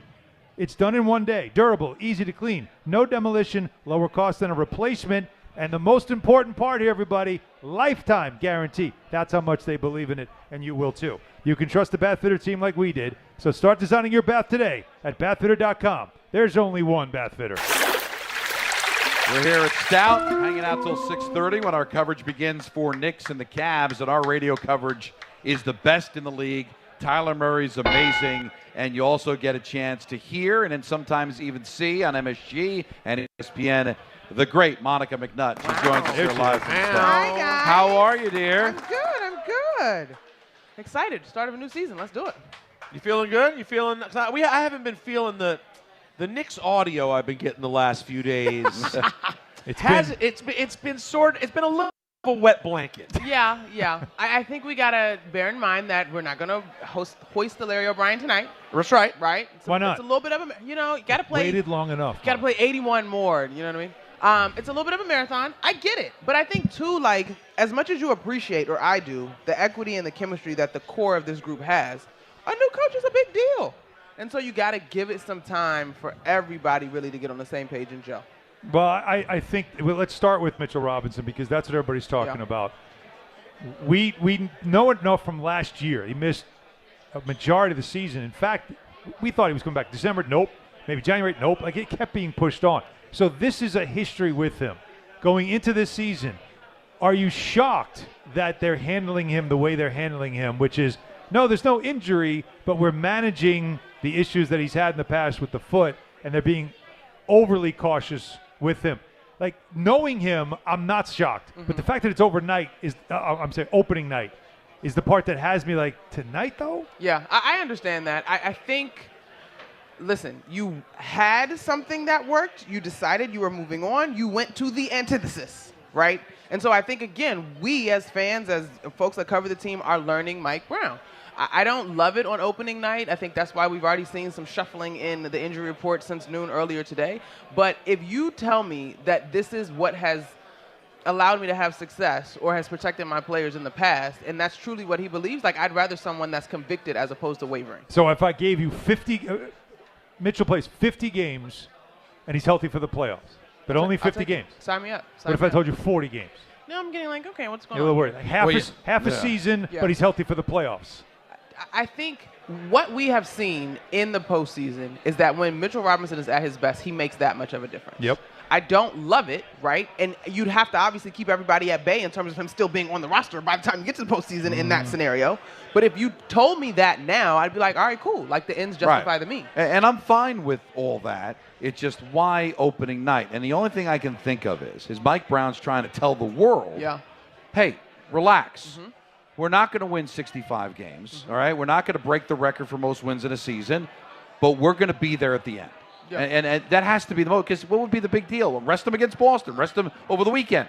But by doing it on opening night, it almost just sends the message that, hey, guys, relax. It's just the regular season. It's 100% a statement, and I agree with that. And I think, too, as fun as the last couple of years have been, getting back to the playoffs and getting to the Eastern Conference Finals, like, everybody, including new head coach, knows what's up this year. So let's go. Like, this is how we're going to do it, and we're not going to waver. And maybe he doesn't care, but the one thing I would tell Mike Brown is the fans care. Yeah. So if you get off to a slow start, the media, the fans are going to get restless. Now, maybe you don't care because you're not going to pay attention to the noise, but Monica, how it is in New York. When you don't live up to expectations, that's the worst case scenario for a sports franchise in New York, not living up to expectations. Yeah. And I'm glad you mentioned that, Don, but I think my observation so far, and I believe it when these guys say it, call me a little bit naive, the pressure is there internally for them, right? Of course, everybody knows New York is going to be impatient. The headlines, the conversation, all of that comes with it. But think about the guy that's leading this team on the court. At no point was he projected to be where he is now. He's literally a second-round pick. And so I think internally there's enough pressure, and again, that equity and that chemistry, there's enough want from this group to be successful that, the noise is occupational hazard is what comes with it. But I have no doubt that this group is going to do whatever they can to bring the promise back here. Let me ask Alan and Monica this question. What do you guys think would play worse tomorrow? If everyone played and they lost opening night, or they're not at full strength and they lose opening night? Because there's an argument. If you want to hate on it, you can hate. I'm with you. I think this is a great because question, they haven't Rosenberg. beaten the Cavs. Exactly. They got swept last year. So it's worse if everyone plays and they lose. Yeah. So, I mean, and listen, honestly, this is obviously a Knicks program, but the Cavs are in the same position. Who cares about your 65 wins? Like, you choked when it mattered. Second round. Right? Yep. So I think, again, I'm with Don. We're making a statement. We're going about this with a very clear goal of the postseason, and getting to the finals is what matters. And so you take with it what comes with it. Yeah, it just bothers me as a fan because you want to have a regular season. I mean, the regular season should matter. I understand you got bigger fish to fry, but for you, covers the team every single game, and you're going to traveling. You want the games to have some sort of meaning. But we're going from one extreme to another. Are we? It has to matter because you don't want a trash seed. The regular season is going to matter. Right. The first 2 weeks, right? But the regular season is going to matter. Christmas Day game here in the Garden, y'all know what that feels like. It's going to matter. January, MLK Day, it's going to matter. And you can only get but so far back. In the summer, I would have said opening day would have mattered. I think a Wednesday night against the Hornets in February there's enough of those games. It doesn't matter. And we all, but listen, okay, so if he's available on Friday and you get a great win and it looks good, are you okay? Is it a wash? Well, it's opening night. Not if he doesn't play on Sunday. We're here at Stout on opening night. I get it. I'm not saying it selfishly. I'm just that people are all packed. They're hyped the whole summer of watching the Yankees, the Mets disappoint. Football sucks. We want basketball, man. My comments have literally been like, how are you not healthy opening night? I get it. I get it. Yeah. But here we are. Well, and you asked the question, so is it all good if you win Friday? I've been. It's all good if you win tonight, and they can win. And they tonight. can. No, and we're they, acting like they have no chance. And you're right. And they do have a chance. And the Cavs are short also, so you never know if they can win tonight. But it's funny because I've been saying all for the last few weeks. I'm like, hey, you never know. The Celtics, you never know. They have a head coach who's going to go for it. I looked at their depth chart yesterday. The Knicks are expecting to win Friday night. They are thinking they're winning Friday night. I mean, Jaylen Brown's day to day. They might trot out.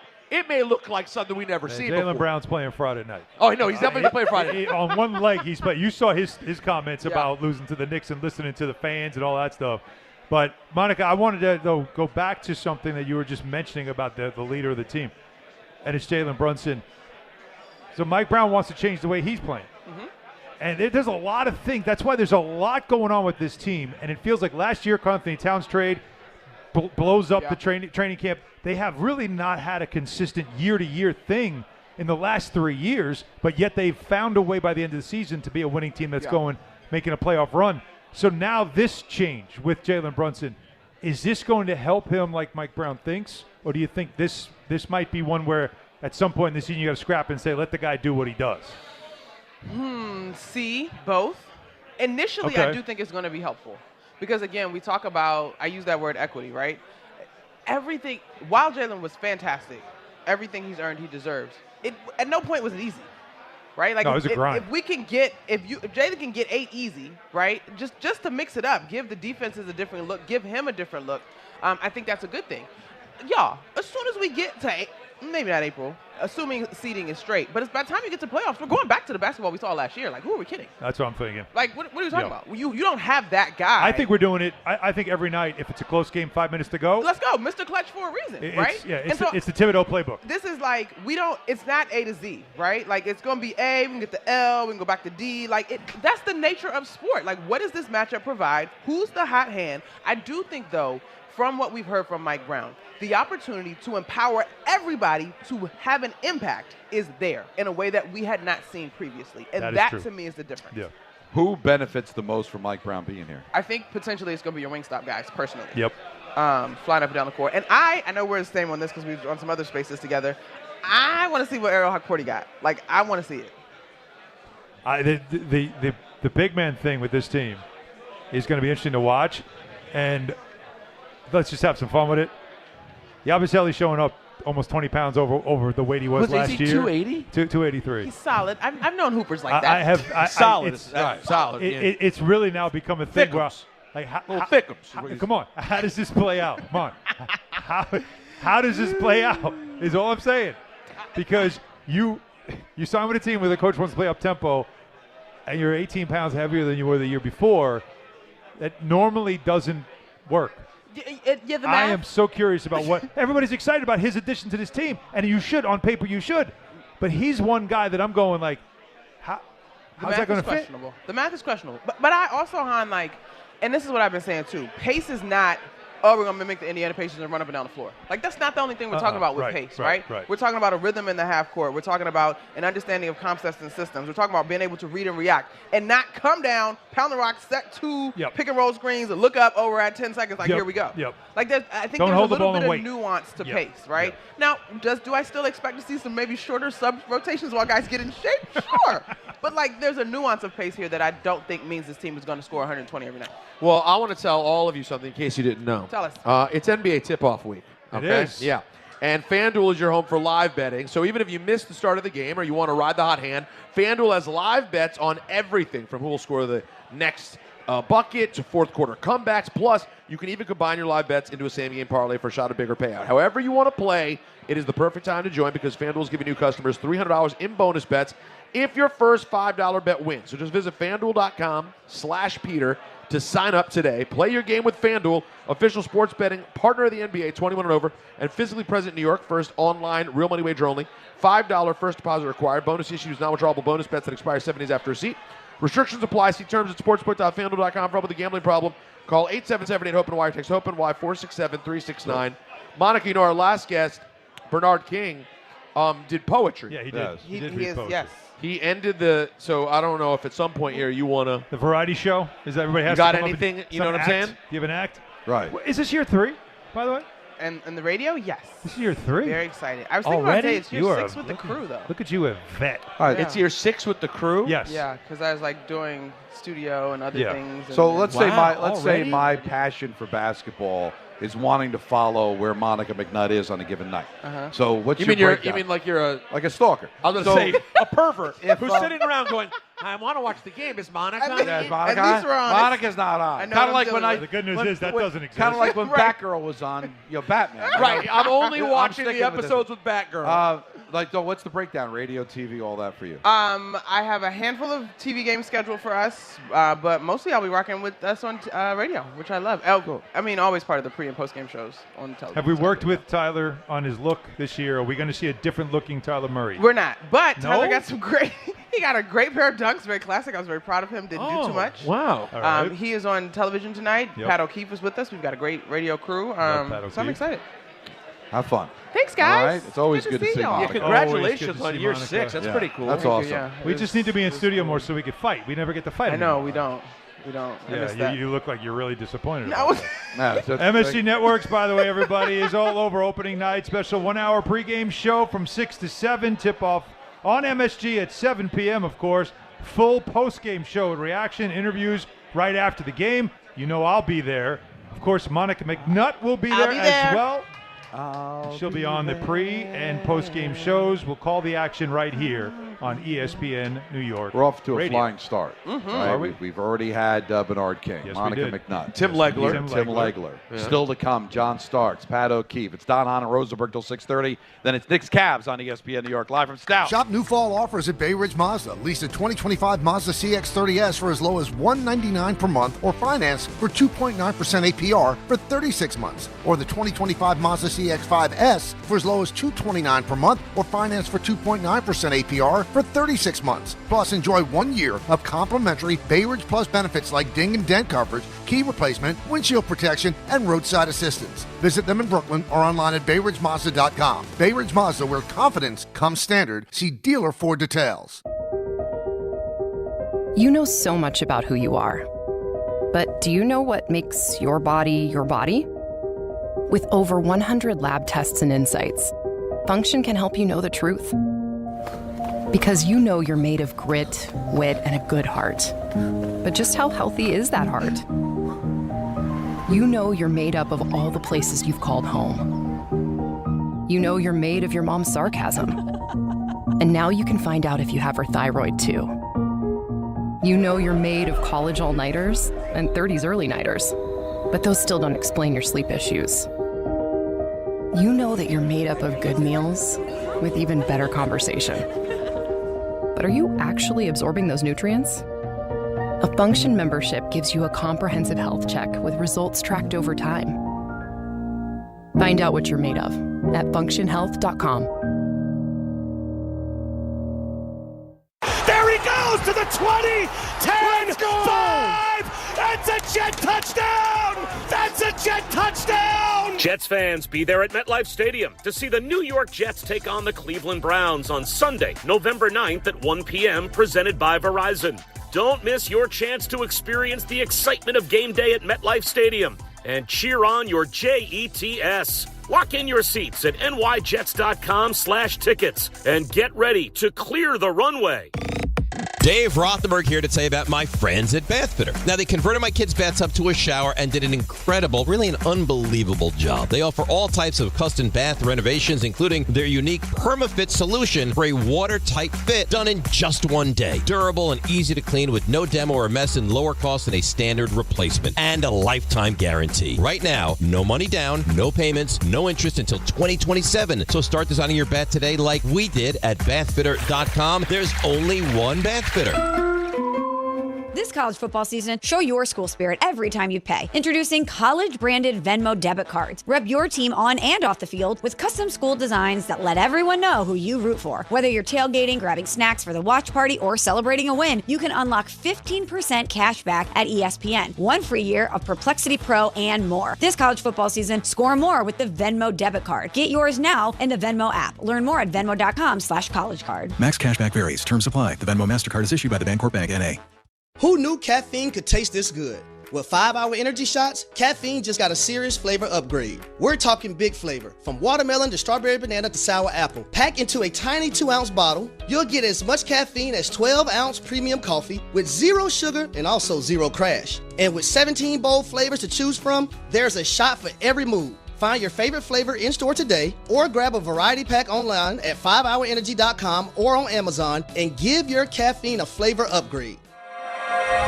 In the city that never sleeps and never stops talking sports, ESPN New York is always on. Now you can live and breathe everything New York sports wherever you are.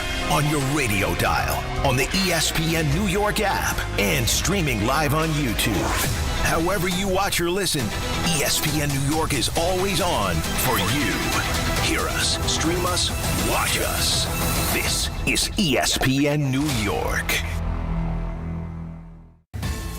There are a lot of reasons why people buy at Ramsey Mazda. It's their selection, it's their customer service, and it's their savings. Lease a new 2025 Mazda CX-30 2.5S all-wheel drive for $159 for 33 months. Start shopping now at RamseyMazda.com. Choose wisely. Choose Ramsey Mazda. Call 833-853-2970 for details. VIN SM841631, MSRP $26,980, 0 security deposit, and 1031.25. Did you know women account for 2/3 of all Americans living with Alzheimer's and 2/3 of all Alzheimer's family caregivers? Join the Alzheimer's Foundation of America at its Women Empowerment Forum on November 5th in Amityville to learn practical ways women can reduce their risk for Alzheimer's and enhance quality of life for themselves and their loved ones living with Alzheimer's. For more information or to register, visit alzfdn.org or call 866-232-8484.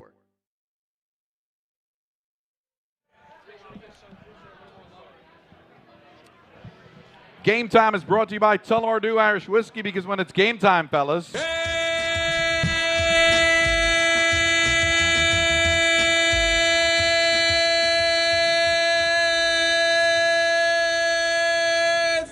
like when he holds it. The Knicks open the season against the Cavaliers. Coverage right here following us on 880 at 6:30. Nets visit the Hornets at 7. And I'll be in Jersey for the Devils and the Wild at 7. So I'll be leaving here a little early, hopping on the train to get to Newark Penn Station for what we hope will be a Devils 6-game winning streak. God, they're fun to call. Yeah, I said it yesterday. They are fun to watch. Obviously, the addition of your electric calls helps, but they make it. They give you a lot of material, Don. No, they really. The Hughes brothers are tremendous, and it's a pleasure. We'll see what they can do tonight. Second of back-to-back. It's never easy to come back from Canada, so hopefully they're not as worn out as I am. Tullamore Dew, the original triple distilled, triple blended, and triple cast matured Irish whiskey. Be sure to grab a Tullamore Dew or try the new Tullamore Dew Honey during today's action. Glasses up to enjoying Tullamore Dew responsibly. Also, thanks to everybody here at Sun Cruiser. Shout out Sun Cruiser. Major sponsor for us as well. Always great, always at all the remotes. So drink up, my friends, because it's opening night. Yes. And I really want to hear from you. 1-800-919-3776. Try to squeeze in some phone calls. John Starks will be on his way in the 5 o'clock hour. Pato keeps me on the call on the radio side. I just hate to harp on it about just the disappointment in not having there being some sense of urgency for it to be opening night. And I do think Mike Brown is making a statement. Kind of let the fans know, hey, it's cool, man. Don't worry about it. We got this, all right? Cool, don't live man. and die with every game in the regular season, because we're going to be there, and the decisions that we make in October are going to help us in April, May, and hopefully June down the road. But I just know New York. I know how the media works. I know how the fans work. And they live and die with every game. Maybe they shouldn't, but they do. And you know what? That's a good thing, guys. That's why there's sports radio. No, that's what you want. That's why you have people covering the team, because we live and die with every game. And I don't know if you know so this. they don't want to be told, ease up, because I don't know if you're aware of this, by the way, Don. Knicks Twitter is a fairly active place. I mean, this is I don't know if there's another fan base in basketball that has so much chatter around everything they do like the Knicks. And then even as you compare it to New York sports, I mean, I really think it's the Knicks and the Yankees that generate the most conversation every night. Because there's the history, right? This is handed down.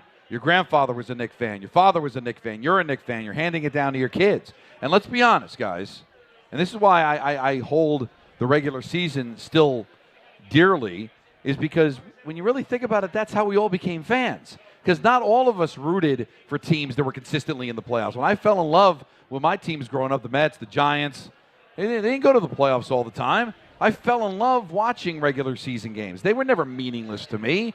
And everybody played, and you celebrated the wins. And when you're a you kid, were disappointed with the losses. regular season hits different. I as a just kid. don't want modern-day sports to be just about the postseason. Like, wake me up in April, or wake me up in October, or wake me up in January.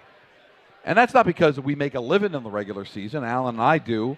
You know, I'm calling a game tonight. It's a regular season game. But I just think it's important. That's where you cultivate fans. That's where the ups and downs are, because the playoffs aren't guaranteed to you. I think what we're well into the rings era. We're well into what does it matter if you don't win a championship era. That's what it really has become now more than anything.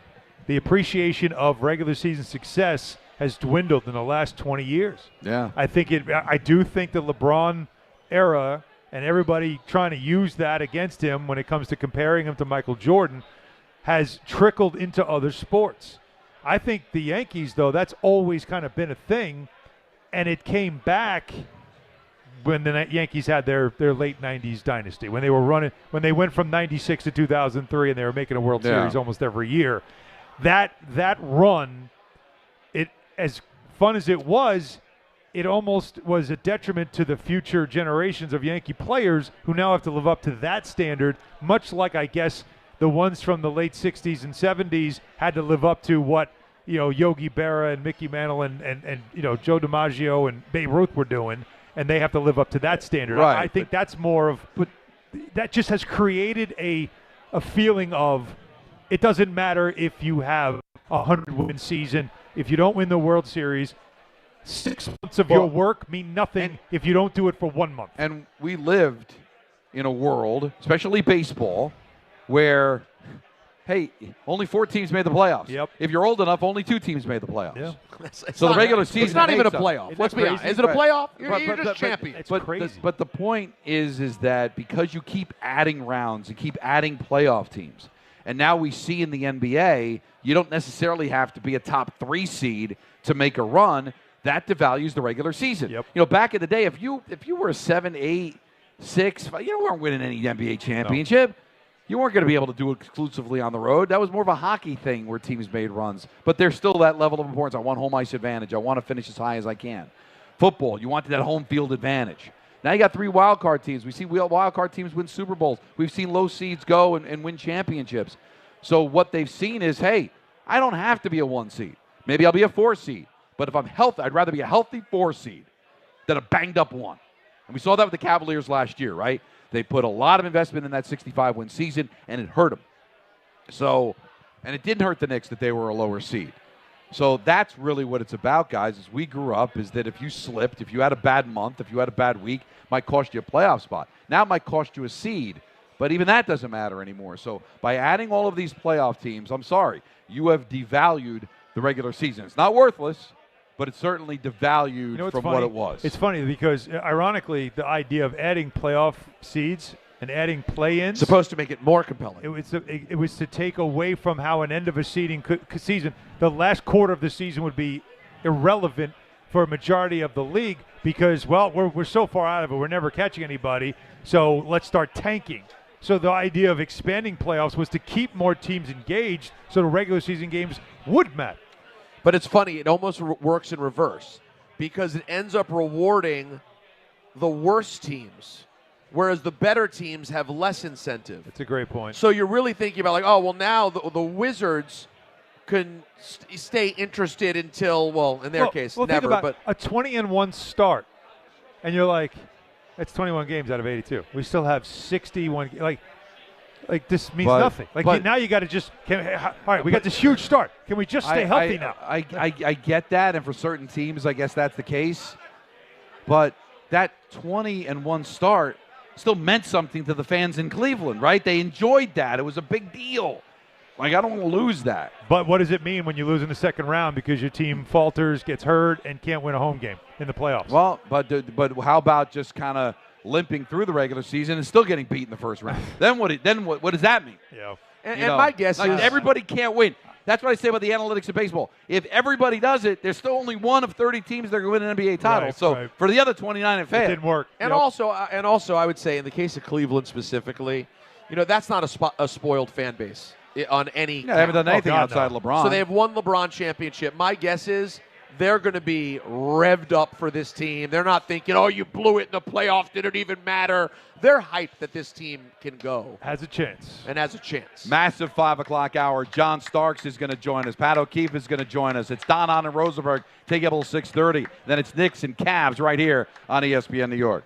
Hey, this is Jalen Brunson. Jalen Brunson for 3. And this is your home for New York Knicks basketball. This is 880 ESPN. WHSQ and WCBS-FM HD2, New York. Is college even worth it these days? At Empire State University, it actually is. They are SUNY's leading online university. Flexible, affordable, and built for real life. With more than 120 degree programs, you can study what matters most to you. And students agree. They're ranked #1 in student satisfaction among SUNY schools. Whether you are finishing what you started or starting fresh, your goals are within reach. See for yourself. Visit SUNYEmpire.edu before the next term begins. Now let's take a look at the traffic with Brandy Scott. Thanks, guys. We're going to start off in Jersey again. Still have this issue on the Turnpike southbound in the truck lanes right before Interchange 9 for Route 18 in East Brunswick. Now an accident investigation. Only one lane is getting by. You're crawling there from the Parkway. Car lanes also bumper to bumper getting through that stretch.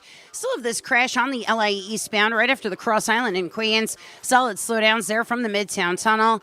Best if it's the outbound George Westside Highway and Henry Hudson. Cross Bronx westbound slam from White Plains Road through to underneath the apartments. Inbound George about 5 to 10 for the upper deck. Outbound Lincoln already about a half hour. Outbound Holland 45 plus. This report is sponsored by Mothers Against Drunk Driving. For victims of drunk and drug driving, your grief is unique, but you're not alone. You always have a place at MAD. Visit MAD.org. I'm Brandy Scott on 880 ESPN New York. Looking for the best internet deal? It's just a fast phone call away.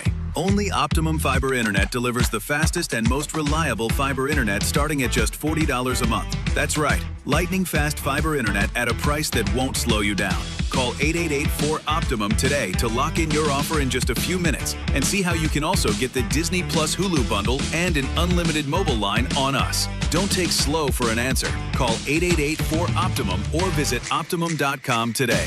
Terms apply. This is an ad by BetterHelp. BetterHelp therapists have helped over 5 million people worldwide on their mental health journeys. That's millions of stories, millions of journeys. And behind every one is a therapist who showed up, listened, and helped someone take a step forward. Moments in therapy, like the right question, a safe space to cry, or a small win, can change lives. With over 30,000 therapists, BetterHelp is the world's largest online therapy platform, having served over 5 million people globally, and it works. With an average rating of 4.9 out of 5 for a live session based on over 1.7 million client reviews. This World Mental Health Day, we're celebrating the therapists who've helped millions of people take a step forward. If you're ready to find the right therapist for you, BetterHelp can help you start that journey. Our listeners get 10% off their first month. Just call pound 250 and say the keyword timeout. That's keyword timeout after calling pound 250. Hey, fans! Welcome back to Fansville's Cheers and Tears. Oh. Okay, so everybody deals with losing, right? To a rival on a last-second field goal. Whatever, it's fine. I'm totally fine. But I cope with losing with an ice-cold Dr. Pepper. Those 23 flavors are so delicious. They totally wash away the pain of your college football team taking a big fat L. College football, it's a pepper thing. Progressive knows not all rides are smooth. Meet Sarah. She loves her motorcycle. What she doesn't love is when it suddenly rains. As she sits underneath a bridge waiting for it to stop, she grows quite fond of the graffiti on the overpass. She really likes the one with John Hart's Claire and wonders if they're still together. Not every ride is smooth, but Progressive has your back. Get an online quote in as little as 3 minutes and see if you can save with America's #1 motorcycle insurer. Progressive Casualty Insurance Company and Affiliates, not available in D.C. sick. Easy. This is Don and Rosenberg, Knicks season opener broadcast live from Stout. Brought to you by Sun Cruiser, a proud sponsor of the New York Knicks. Ready to let the good times cruise? Then you need Sun Cruiser Vodka Iced Tea. Made with real iced tea, real vodka and no bubbles. It's one wildly refreshing drink. Stout's been so nice to us during the Knick run last year. Great to start the regular season here at Stout, right on 33rd off of 7th Avenue. So you're heading to the game, swing by, say hello. We're going to be here until 6:30. John Starks is on his way. He'll be here at the bottom of the hour. Pat O'Keefe, who's got the radio call, is also going to be joining us as well. So we talked a lot about the adjustments and load management and all that. But it is, don't get me wrong, it's still a very winnable game and a game that they should be able to still win. So how do they do it, Alan? Well, you have wings, and I think the way this team plays this year, you're going to get a lot more out of Mikal Bridges and OG Anunoby. Everybody made a big deal about Bridges and the 5 first-round picks and all that stuff. And he had a season strong, but he wasn't exactly at the level that people expected. He was better in the playoffs, but he even said to his standards, I'm curious to see if he's ready to have like that breakout season. Never been an all-star before. And in this kind of a system, up-tempo, he's going to leak out, get some easy buckets. Could he be a guy that really takes that next step? Anunoby, we know, is an all-star level player, though he didn't get there last year, but he was getting there. So these two guys with Brunson are still formidable. Towns is listed as questionable. I haven't checked the latest injury report, but the last I saw, he's listed as questionable. He's been dealing with a quad strain, basically, from practice. So all you're really looking for is, do you have the star power on opening night in your building to beat a very good team that's also missing some star power? They don't have Darius Garland. They don't have Max Strus, who's a starter for them. And we don't know what DeAndre Hunter, who's a good player for them, is going to be. So both teams aren't really going to be at full strength. But they have Donovan Mitchell. They have Evan Mobley, who's really good. Jared Allen is a good defensive center. You have to be able to come up with better star power than they in your building. And as you said, you want to set a tone. You want to send a message. You want to put the word out that we back up. Like, you want that kind of stuff and that mentality tonight. There's enough on that court for the Knicks to do that. And the Cavaliers play with a chip on their shoulder. I'm sure they're ticked about how it ended last year. Oh, Remember, they had a meaningless game down the stretch against the Knicks, still beat them because they saw value. That's right. And we talked about the Knicks having a target on their back, right? Because the rest of the NBA, kind of like, you remember the Broncos talking about the Giants and really feeling it after beating the Philadelphia Eagles. Like, I'm sure the rest of the NBA took notice. Hey, look what's happening in New York. Something's buzzing here. And even though they didn't win, it's still, hey, they're the hot team. Everybody's picking them to come out of the East.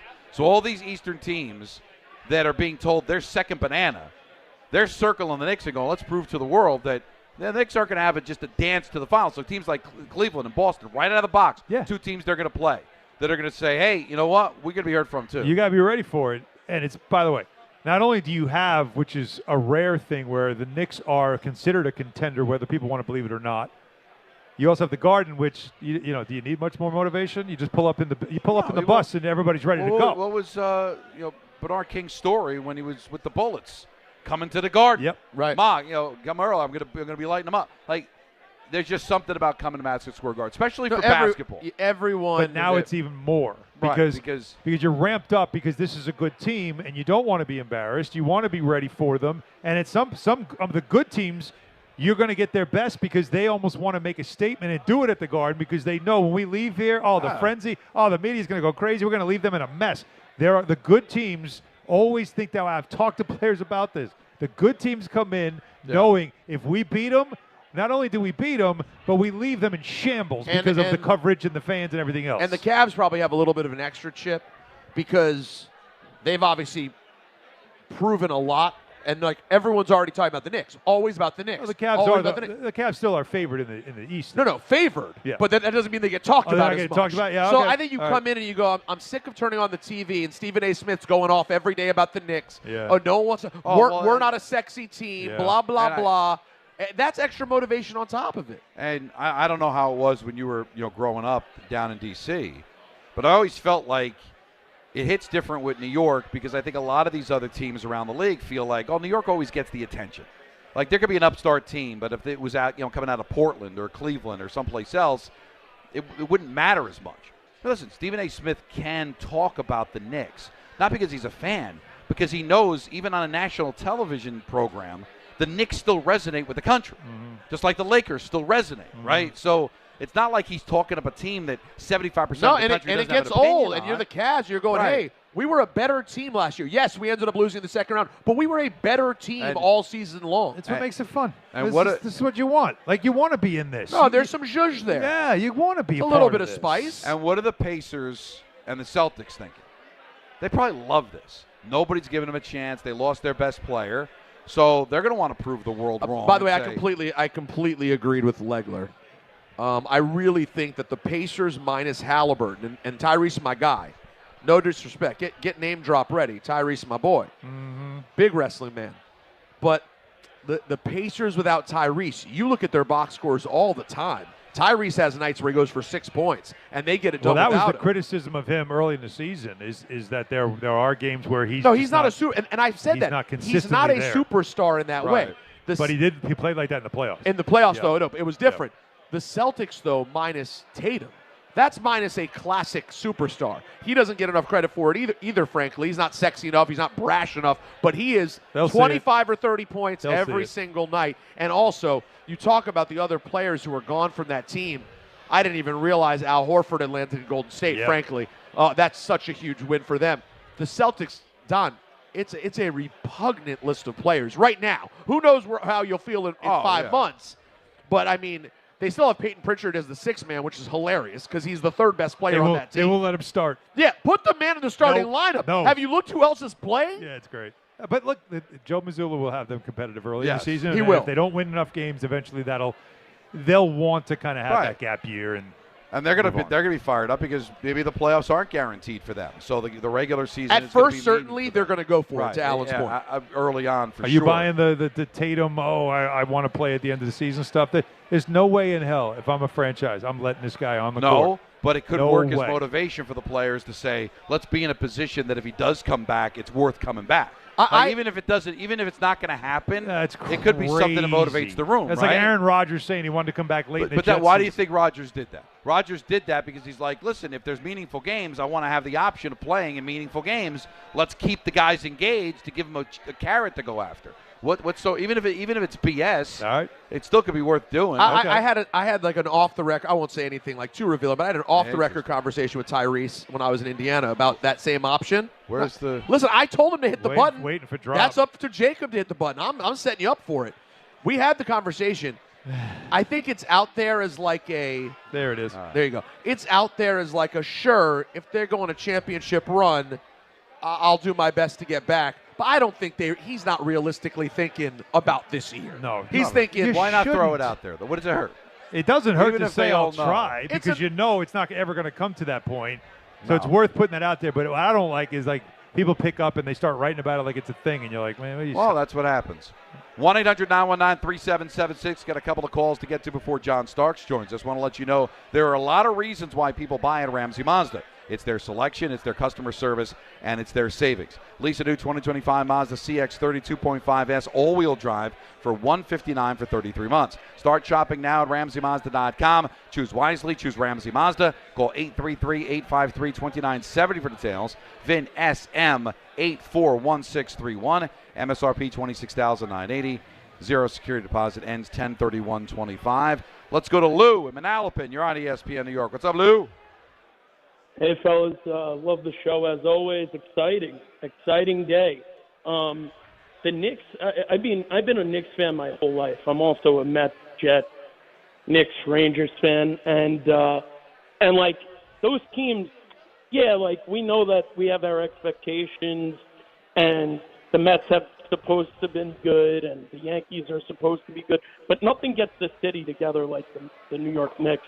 And I think this season's going to be Yeah, I just think that this season, and especially since Thibodeau did what he did, went to Boston, did all that stuff, I think, you know, the Knicks are going to be motivated. They have a team.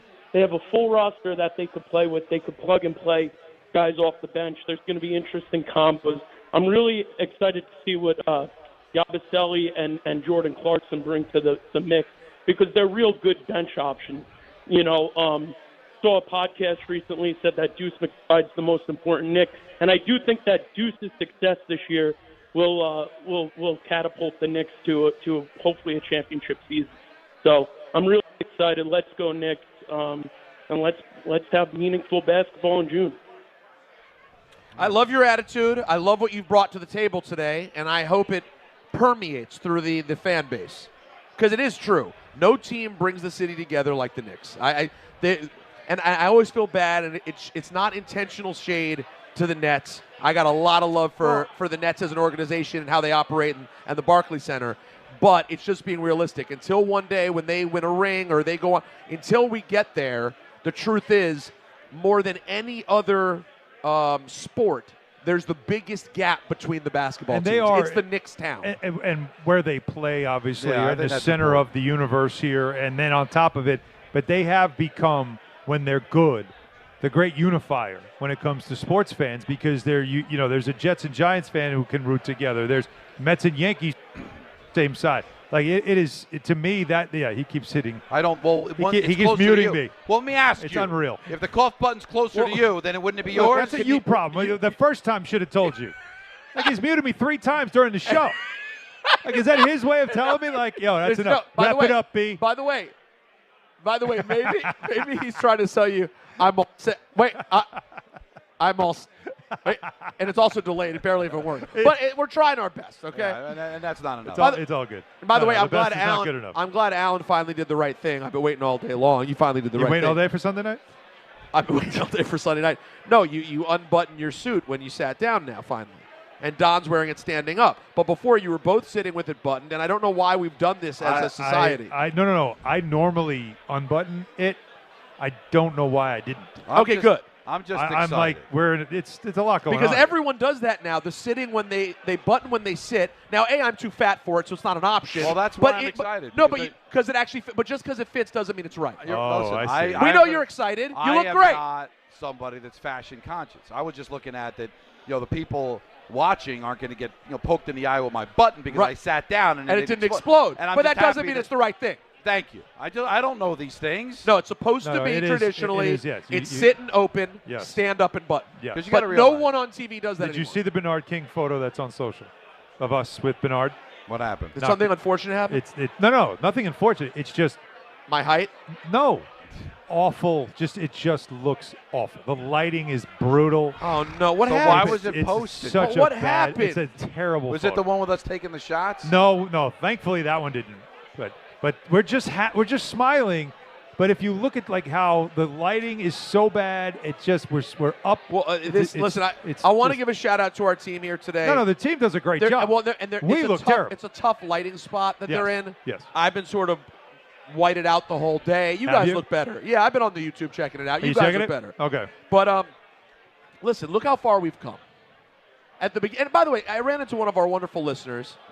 And she was like, oh, my God, I miss having you guys on TV. And I'm like, we're on now every day on YouTube. It's literally the exact same experience that you had if you were a K-Show viewer on Yes. Literally, it's maybe better. Yeah, not the same commercial over and over again. Yeah, you don't have to see the commercial. What do I do with all this scrap metal? You don't have to deal with that commercial anymore. What was the? You remember the scrap metal commercial, Don? Did you ever see that one? Yes. What do I do with all? And what about the shirts that we never got? Shirts. Untuck It. I never got Untuck It. Not one Untuck It shirt sent to me.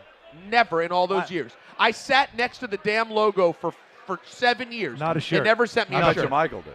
Oh, are you kidding me? His house is probably his curtains are made of extra Untuckits. And what about the Trumpy doll?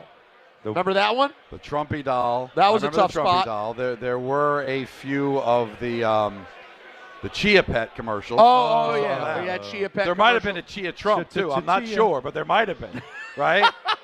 So the combination. But listen, you're going to get a lot of Bart and Carlin promos. Yes, in breaks. exactly. A lot of K promos. But you're welcome. Right, the K with the hoodie with the sport coat. Yeah, you'll get that. Now I'm trying to find the picture. You got me curious now. The photo? Yeah, I just for some reason I opened it just to that and I went, oh Lord. Well, not a good. I'm gonna go run to catch a train to get to the Rock because I got a game tonight. But before I go, give me a win total, like honest to goodness, with all the information that we have, what do you think the Knicks win total is for the regular season? 53. I was going to say that too. 6-1. That's nothing wrong with 53. How many did they have last year? 50. Yeah, so that would be an improvement, 50 right? and 51 with now, where do you think that will seat them? It should have them at 2 or 3. Now, I can't see another team getting 50-plus wins in the East unless... Well, somebody has to if they're going to be a 3 seed. I mean, if Philly somehow just gets healthy and Embiid and Paul George... When's that going to happen? Well, I mean, it could happen earlier this season, believe it or not. And they're healthy. You did it again. I'm sorry. It just keeps doing it. It's the one... It's it. You know what? Just play me out, Don. From now on, if I'm going on too long... I asked you a question, so obviously I wanted to hear the answer. God, it's playing them out. That's it. That's all right. We got it fixed now that you're leaving. No, it's just Philly, something like that. He didn't mean that. He didn't mean it that way. What? He didn't mean What it's way? all fixed now that you're leaving. Like, he didn't mean like the show's going to get all better now that you're leaving. No, I didn't take it that way. He moved Oh, the button to Well, the now I'm right wondering. place. At the when it doesn't That's matter all I'm anymore. saying. Yeah. Wow. Just finishing the thought.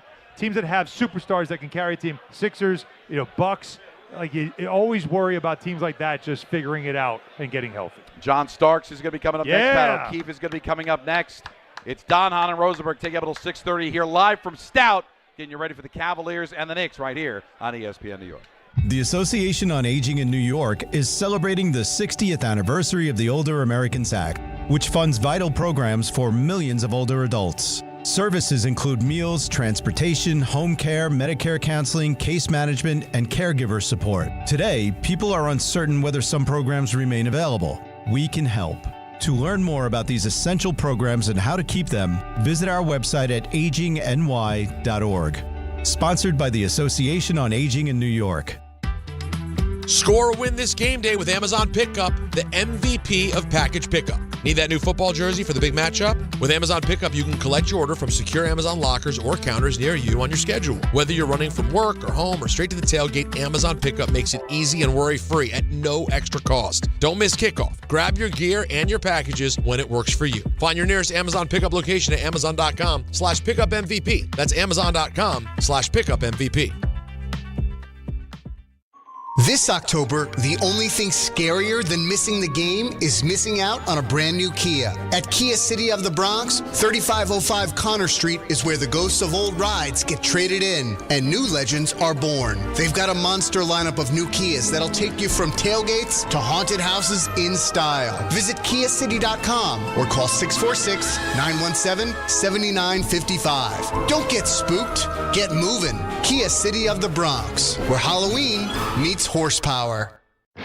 It's NBA tip-off week, and FanDuel is your home for live betting. So even if you missed the start of the game or want to ride the hot hand, FanDuel has live bets on everything from who will score next to fourth quarter comebacks. Plus, you can even combine your live bets into a same-game parlay for a shot at a bigger payout.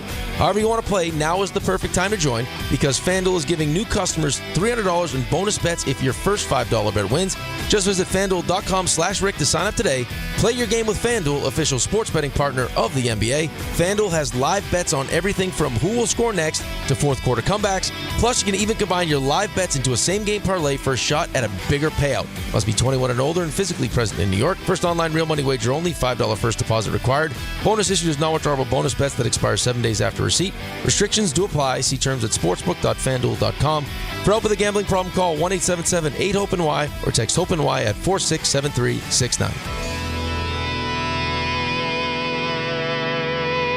At City Harvest, we believe no New Yorker has to go hungry. With your help, we're on the road 365 days a year, rescuing over 77 million pounds of nutritious food and delivering it free to millions of New Yorkers, transforming surplus food into sustenance, sustainability, and smiles, rallying thousands of New Yorkers to power a network of nourishment across our city. One day, one meal, and one New Yorker at a time. That's how we feed good. Donate at cityharvest.org. Make cancer screening a part of your annual healthcare routine. New York Presbyterian offers a full range of cancer screenings, including lung, cervical, prostate, colorectal, breast, and more. Regular cancer screenings could save your life by detecting cancer at its earliest, most treatable stages. Screenings are available across New York City and Westchester. Learn more at nyp.org/cancer screening. Stay amazing. New York Presbyterian. Now let's take a look at the traffic with Brandy Scott. Thanks so much, guys. Not so great in Nassau County on the southbound Meadowbrook. Right after Hempstead Turnpike, it's a multi-car crash off to the shoulder with police on the scene. Bumper-to-bumper ride with everybody stopping to take a look. Delays go back onto the eastbound Northern State. Not moving much on the Staten Island Expressway westbound, heading over to the West Shore. Crash by Richmond Avenue. Delays go back across the Verrazano into Brooklyn. Best if it's the outbound George Henry Hudson. That's about it. Inbound George about 5 to 10 for the upper deck. Outbound Lincoln about a 30 to 40 minute ride. Outbound Helena run you 45 plus. Devils are home tonight at the Rock in Newark if you're heading that way. Packed on 280 in both directions, heading over to 21 in the Stickle Drawbridge. This report is sponsored by the New York City Department of Transportation. Speeding ruins lives. Drivers, watch out for pedestrians and cyclists and slow your turns to less than 5 miles an hour. I'm Brandy Scott on 880 ESPN New York.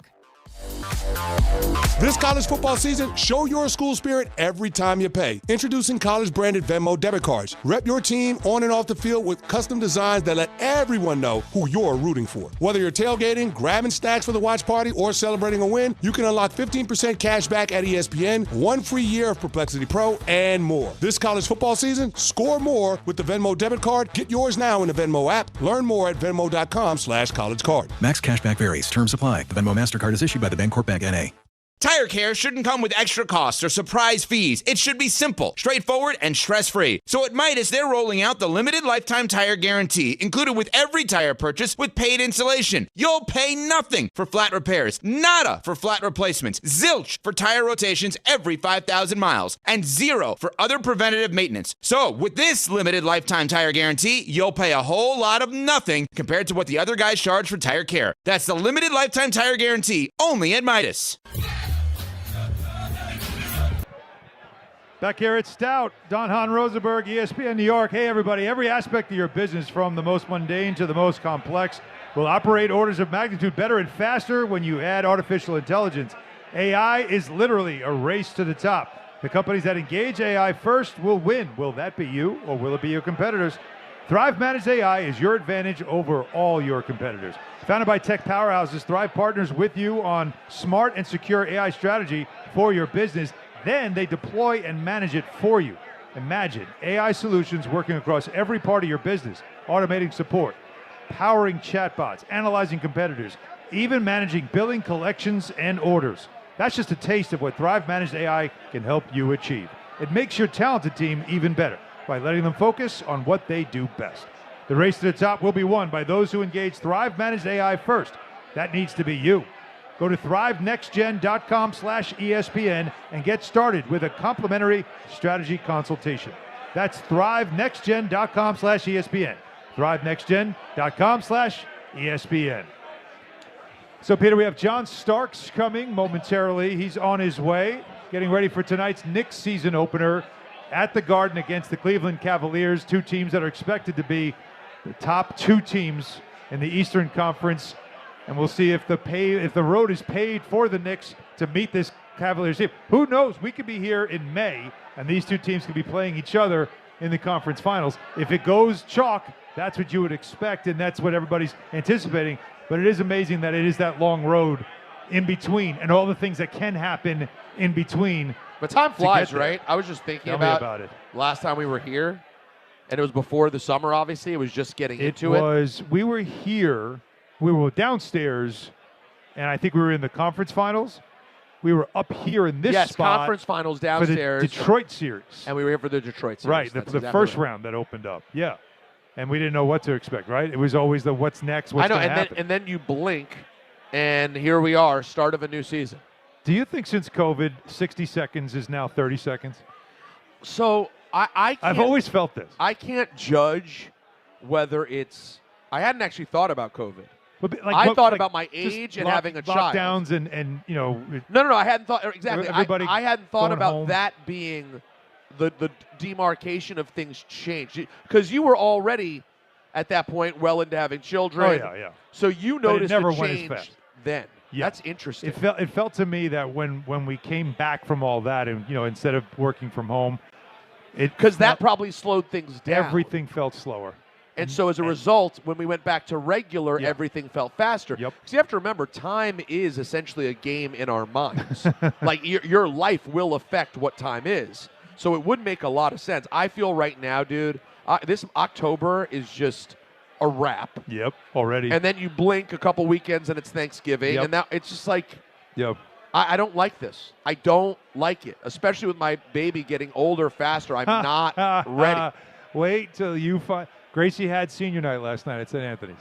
So that's your last one? No, you have one more. Callie's still 10. Callie's still 10. You There's got a lot more work to be done here. Sorry. Callie's giving you some time. But again, you think of 4 years going by, like 4 years of high school just go by in a blink. You just say to yourself like that, how did that just happen? So trust me, all that's coming. But think about where the Knicks have come in 4 years, if you want to bring it back to that. Think about that. 4 years. 4 years ago, it's like we're having Trae Young conversations. Well, Leon Rose took over, and what are they going to be? And they bring in Thibodeau, and who knows? There's no Brunson here yet. You don't know where this thing's going. And I got to be honest, as much as we don't want to talk about it on opening night, we do have to mention it.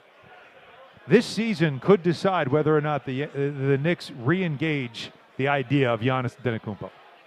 It's a real thing that's going to hang over this team. I don't see him getting traded in season. We know from reports that they had talked about it in August. They had a chance for it. Brian Windhorst said they had a chance to make a deal, and they said no.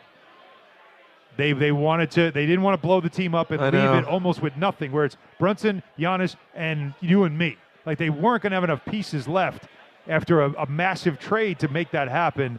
So you have to think, though, that with the urgency of if Giannis is really calling it a day after 1 year, if he's got one more year left in Milwaukee, and then he's really going to push it because that's where he starts to get to the end of his contract extension, control my destiny time, you can't let him go to another team. You can't let him go somewhere else, especially in the East, right? So if you don't get to the promised land or feel like you are right on the doorstep of winning a chip, that conversation continues again next summer. And I'll tell you what, if the Knicks, they got to be feeling this. If you aren't playing at a level this year throughout the season with full health and all the stuff that we talk about. The conversation starts. It will not go away. It'll get louder and louder. It'll get louder and louder before the trade deadline. It'll get louder and louder all year. And these guys have to hear all of it. That's what's hanging over this team right now. Fair or unfair, it's a real thing. So a good start or playing well quiets that. By the way, even if they could go back to the conference finals. If you come up short in the conference finals, you think it still comes back? If you look outmanned again in the conference finals, not great. Because remember, the general consensus was they were outclassed in the conference finals. They were outplayed. They were outcoached. And they were outcoached. Everyone Rick Carlisle was unbelievable in that series. He had every counter. And he had every way to expose every single weakness of this team. So if you switch the head coach, you go back to a conference final, and the same thing were to happen, how is the fan base going to be satisfied with running it back a third time? I don't know. So I think it would get very loud. And now I will say this.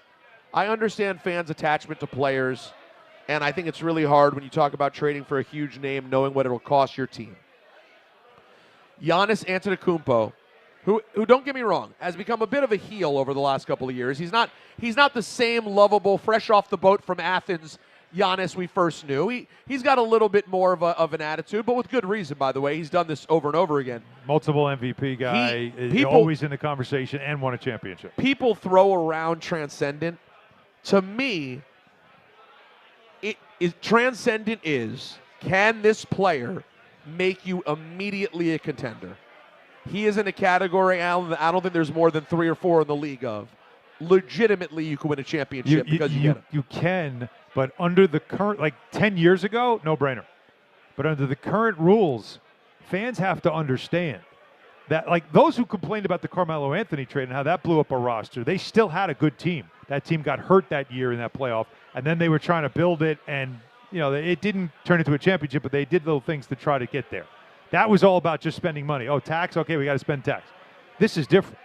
The new rules, the second apron that everybody hates, which really acts like a hard cap, it's almost impossible to do a blow your roster up trade for a transcendent player and still build a team around the transcendent player and the secondary player that you might have, or whatever it is, or the 2 stars, whether it be Brunson and Giannis, and build around it enough that you can win. Case in point, Phoenix Suns.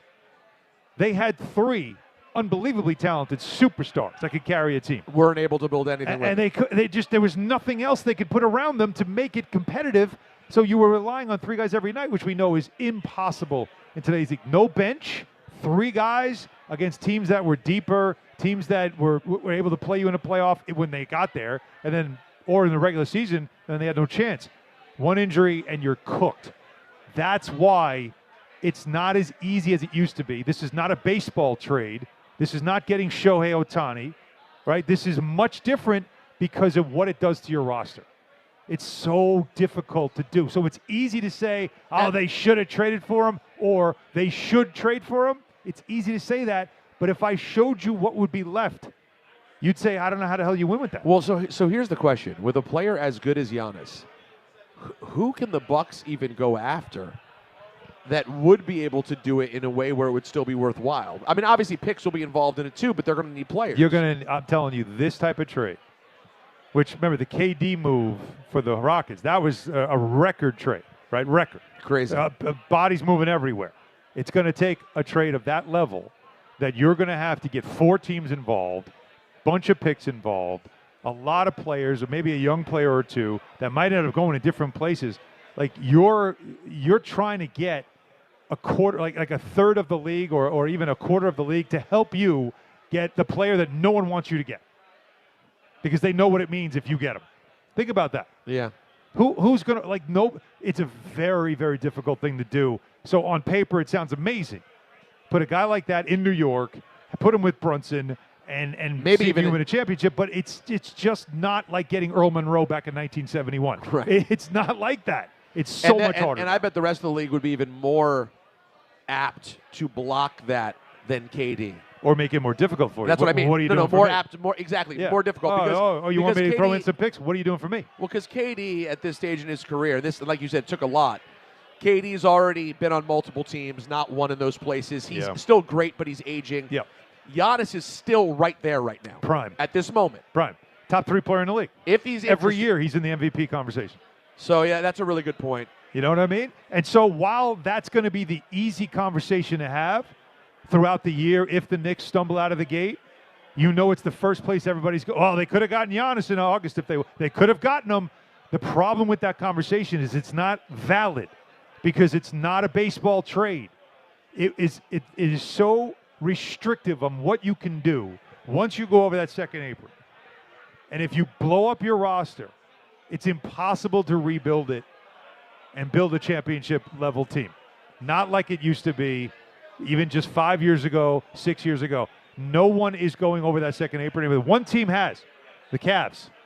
They have the highest payroll by far, almost like $329 million with the tax. They're spending more in tax than some teams are spending on their roster. That's so funny. I wouldn't have guessed that it's the Cavs. Well, it's Dan Gilbert. He's Prince money. Literally, actually, with Rocket Mortgage. But Anderson Varejao cost that much?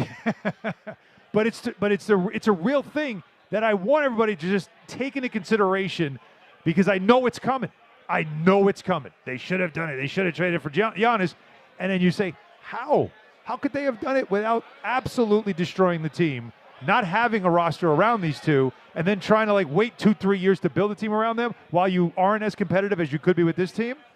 It's not as easy as you think, but it's impossible to say they wouldn't go back to that conversation if this year doesn't go the way they want it to. All right, let me hit you up with a little bit of a game time brought to you by Tullamore Dew Irish Whiskey, because when it's game time, it's Tully time. It's Tully time. It's Tully time. Thanks, Fred Flintstone. Thank you. The Knicks open their season, in case you didn't know, against the Cavs, with coverage immediately following us right here on 880 at 6:30. Nets and the Hornets at 7. And, of course, Don and Jersey for Devils Wild at 7. More classic Donnie Pucks on the way. Tullamore Dew, the original triple distilled, triple blended, and triple cast matured Irish whiskey. Be sure to grab a Tullamore Dew or try the new Tullamore Dew Honey during today's action. Glasses up to enjoying Tullamore Dew responsibly. So Donnie did talk about he had to be here. He wanted to be here for this event, but he had a game to call at the Rock. So what did he do? He looked at the train schedule said, this is as far as I can go, ran to the train, jumped on the train, en route now to the Rock to call the game tonight. That's a hustle. See, that's how you – that's New York hustle. Speaking of New York hustle. He's Donnie Trucks, if you will. Yes. Speaking of New York hustle. Let me make some room here for the legend. John, the great, iconic John Starks has stepped into Stout NYC. Johnny Rockets. As we get ready for game one. John, how are you, man? I'm good. How you doing? How you feeling? I need a vibe check with what's you the right now. vibe check? What's the aura? Because we were just talking to Bernard King about, again, Alumni Row and how everybody always talks about, all the alumni, whenever we ask them, you are the guy that kind of leads the way. You got the towel over your shoulder. You're into it like a fan, which is so relatable. So I know you ride the waves of emotion. Yes. How are you feeling going into this season, and what are your expectations? No, I feel great. I was excited about, obviously, we made some changes at the top, changing head coaches, and, so I'm excited about that. I'm excited about the players that we brought in during the offseason. I'm excited about the offense that we're going to be running to take a little pressure off of Jalen. So it should be good. I know the guys are excited. If there's any indications on how they played against Philly, and you really saw the ball popping around, it looks real good. Yeah, and obviously that's going to still take a minute. Yes. The expectations for this team going in, especially where they are, where Vegas has them, right? They have the fourth shortest odds from Vegas to win the championship. They are power ranked in the top 4 as well, NBA.com. I looked. The last time the Knicks had a higher ranking as far as preseason expectation to win a championship was 93-94. Yes. That's true. Yes. Not the year after. Year after they were a little bit, I think, 4th. Yeah. But no. They were number 1, though, going into that 93-94 season. Yes. And they were in Abu Dhabi, which means they were one of the first teams on the court to play a game in the NBA this season. You know where I'm going, right? Yes. The 93 training camp. I've always heard about Pat Riley's Midnight Madness practice. Yes. 12:01 on the day you were allowed to practice. Yes. Did that really, was that a real thing, or did he just gather you guys, let's talk about it, and then, all right, go back to bed, we'll do this in the morning? No, it was a real thing. Yeah, Coach Riley just kind of, get some excitement going into the season from the start. I bet you were excited. I didn't be there at 12 at night. But it kind of took you back to your college days, like Midnight Madness. And so I think that's what he was trying to, accomplish during that time. So, but did that set a tone? Because he said we want to be the first ones on, last ones off, and it came obviously very close to that. Yeah. Did you just know? Okay, we're on notice. Was that a tone setter? Yeah, no question. Coach Riley was all about that. Setting tones and to get the season off to a good start and getting guys mentally focused because you have a long off season. At the time, our off season wasn't long as a lot of other people, but just kind of get you re-engaged back into the season and understand that we have a great opportunity here, and he just wanted to make sure that everybody was on point. And I feel like these guys understand that they're one of the favorites to come out the East, if not the favorite, in my opinion.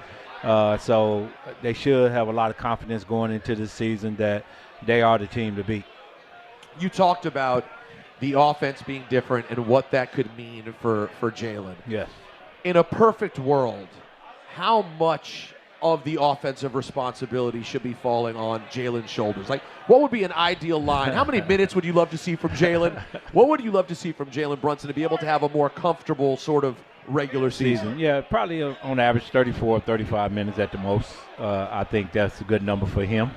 Some nights, obviously, he's going to play a lot more minutes, and some nights the load is definitely going to be on him to get the job done, which he has proven that he can handle it. And so, but you want to take a lot of that off of him, a lot of burden. I just, at the end of the season, the last two seasons, I just didn't look on his face at the end of those games against Indiana in Game 7 and against Indiana in Game 6. I just saw a weathered Jalen Brunson, you know what I mean? And we don't need that. When he's fresh, he's the best in the league as far as closing out games. And so that's what I want to see. And a lot of guys, they ready to step up. and take a little bit of that load off of him. And so it's going to be a welcome sight. You know, you say Indiana Game 7, Indiana Game 6. How sick of Indiana are you at this point? like from your playing career and the battles you guys had from back then to even what these last 2 years are like, it really does feel like that rivalry. Now, who knows what they'll be this year without Tyrese, but still, isn't it amazing how all these years later it just comes back in full circle? Yeah, well, that team is always going to be in play. They have a good coach. They have Rick Carlisle. He just knows how to get it done. You know, he's like Spoelstra down in Miami. No matter what they put out there on the floor, they always have a chance to win. So you have to just keep that in mind. Even though their star player Halliburton been down, I still think they have some solid pieces over there that can still get the job done. So, but you know, it always harkens back to, you know, our days playing against Indiana. They always seem like they're in the mix, and we seem like we always go up against them constantly. It's unreal. Yeah, it is unreal. But you know, that's basketball. That's what rivalries are made of. Who else on this team do you really need to see a great year from if they're going to take a step forward? I think everybody. I think you just can't point the finger at one guy. We know Jalen's going to be there, but I think everybody has to step up, and that's what it's going to take in order to win it all. But we have the talent. We have the coaching there. It's just about these guys having that mindset that we are champions, and we're going to go out there and every single night we're going to play like champions. And that means, you know, getting it done on the defensive end of the court and obviously on the offensive end of the court. And I feel like they can do that. You've mentioned coaching now a couple times. You seem excited about Mike Brown. What is it about Mike Brown you like so much? Well, his philosophy, you know what I mean? This team is going to play with a more faster pace. Ball movement is key. You look at all his teams that he's coached or been on as an assistant coach and with Popovich, with Steve Kerr, everything was about ball movement. And you watch the team that he had in Sacramento, that's all they was doing, moving the ball, and they was one of the highest scoring teams in the league. So I feel like that's really going to help and making sure that everybody stay engaged on that end of the court. And he wants to get those threes up. You know, John likes that. Well, John Starks and I have to get over to the Garden. Yes. We got to get moving. So I'm passing the baton over to Peter. John, thanks so much for joining us here on the show. Thank you. We're going to go. You and me together. Let's get over this. All right, the great John Starks, the great Alan Hahn. Pat O'Keefe is going to step in just a few minutes as Don Hahn and Rosenberg continues right here on ESPN New York. Long Island is brewing some spooky fun at Jake's 58 Casino Hotel. We're celebrating this October for our $50,000 Witchy Wednesdays drawing. Be here on Wednesday, October 1st, 15th, and 29th from 3 to 7 p.m. when 2 winners will be drawn every hour to pick a witch's hat and win up to $5,000 cash. Club members can conjure up to 5 times entry multipliers. Fly over to where Long Island wins at Jake's 58 Casino Hotel. If gambling is a problem for you or someone you care about, please call the 24-hour toll-free helpline at 1-877-8-HOPE-NY or text HOPE-NY.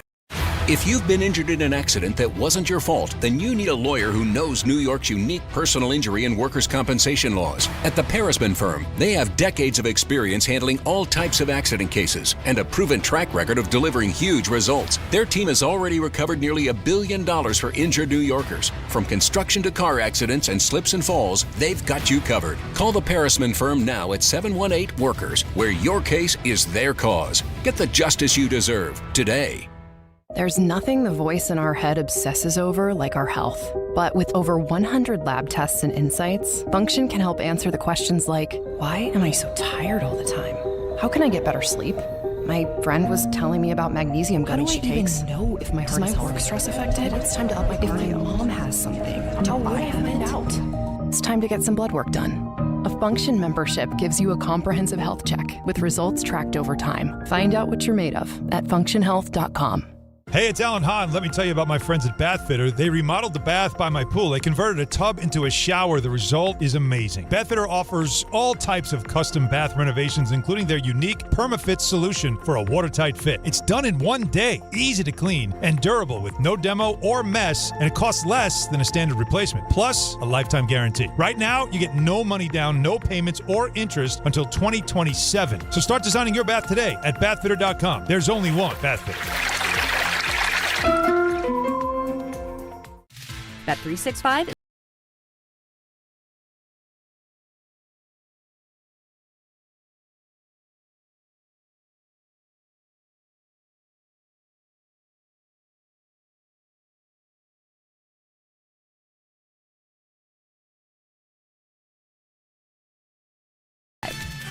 Gambling problem? Call 1-800-GAMBLER. 21 plus only. Must be physically located in New Jersey. T&Cs apply.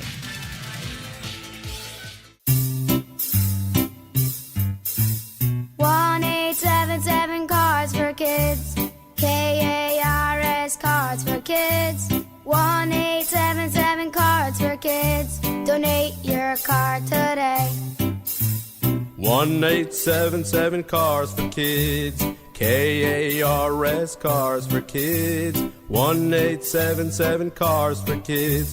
Donate your car today. Ready to get rid of that old car? Donate it to Cars for Kids. Call 1-877-CARS-FOR-KIDS to reach a friendly live agent. Donation's super easy, and your car can be picked up as soon as tomorrow. Call us now, 1-877-CARS-FOR-KIDS. That's Cars with a K to donate your car today. 1-877 Cars for Kids.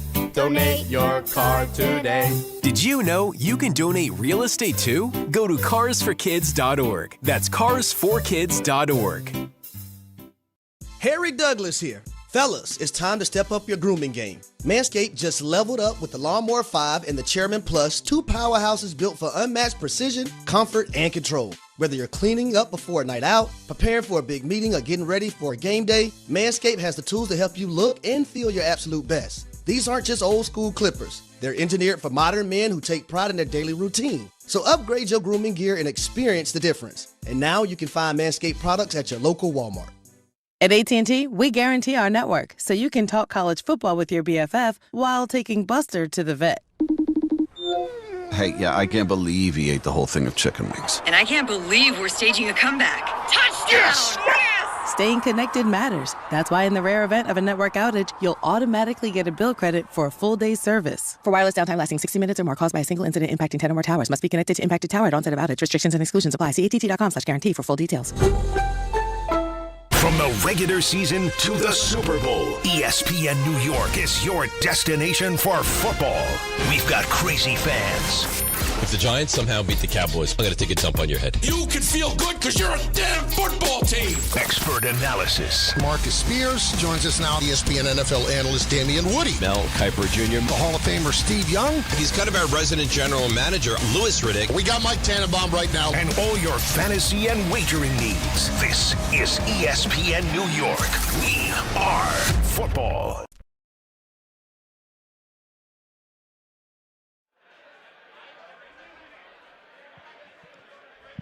Jacob, that's such a weird version of the Shook Ones instrumental. I think it's like the Funkmaster Flex album version with the weird scratch at the beginning.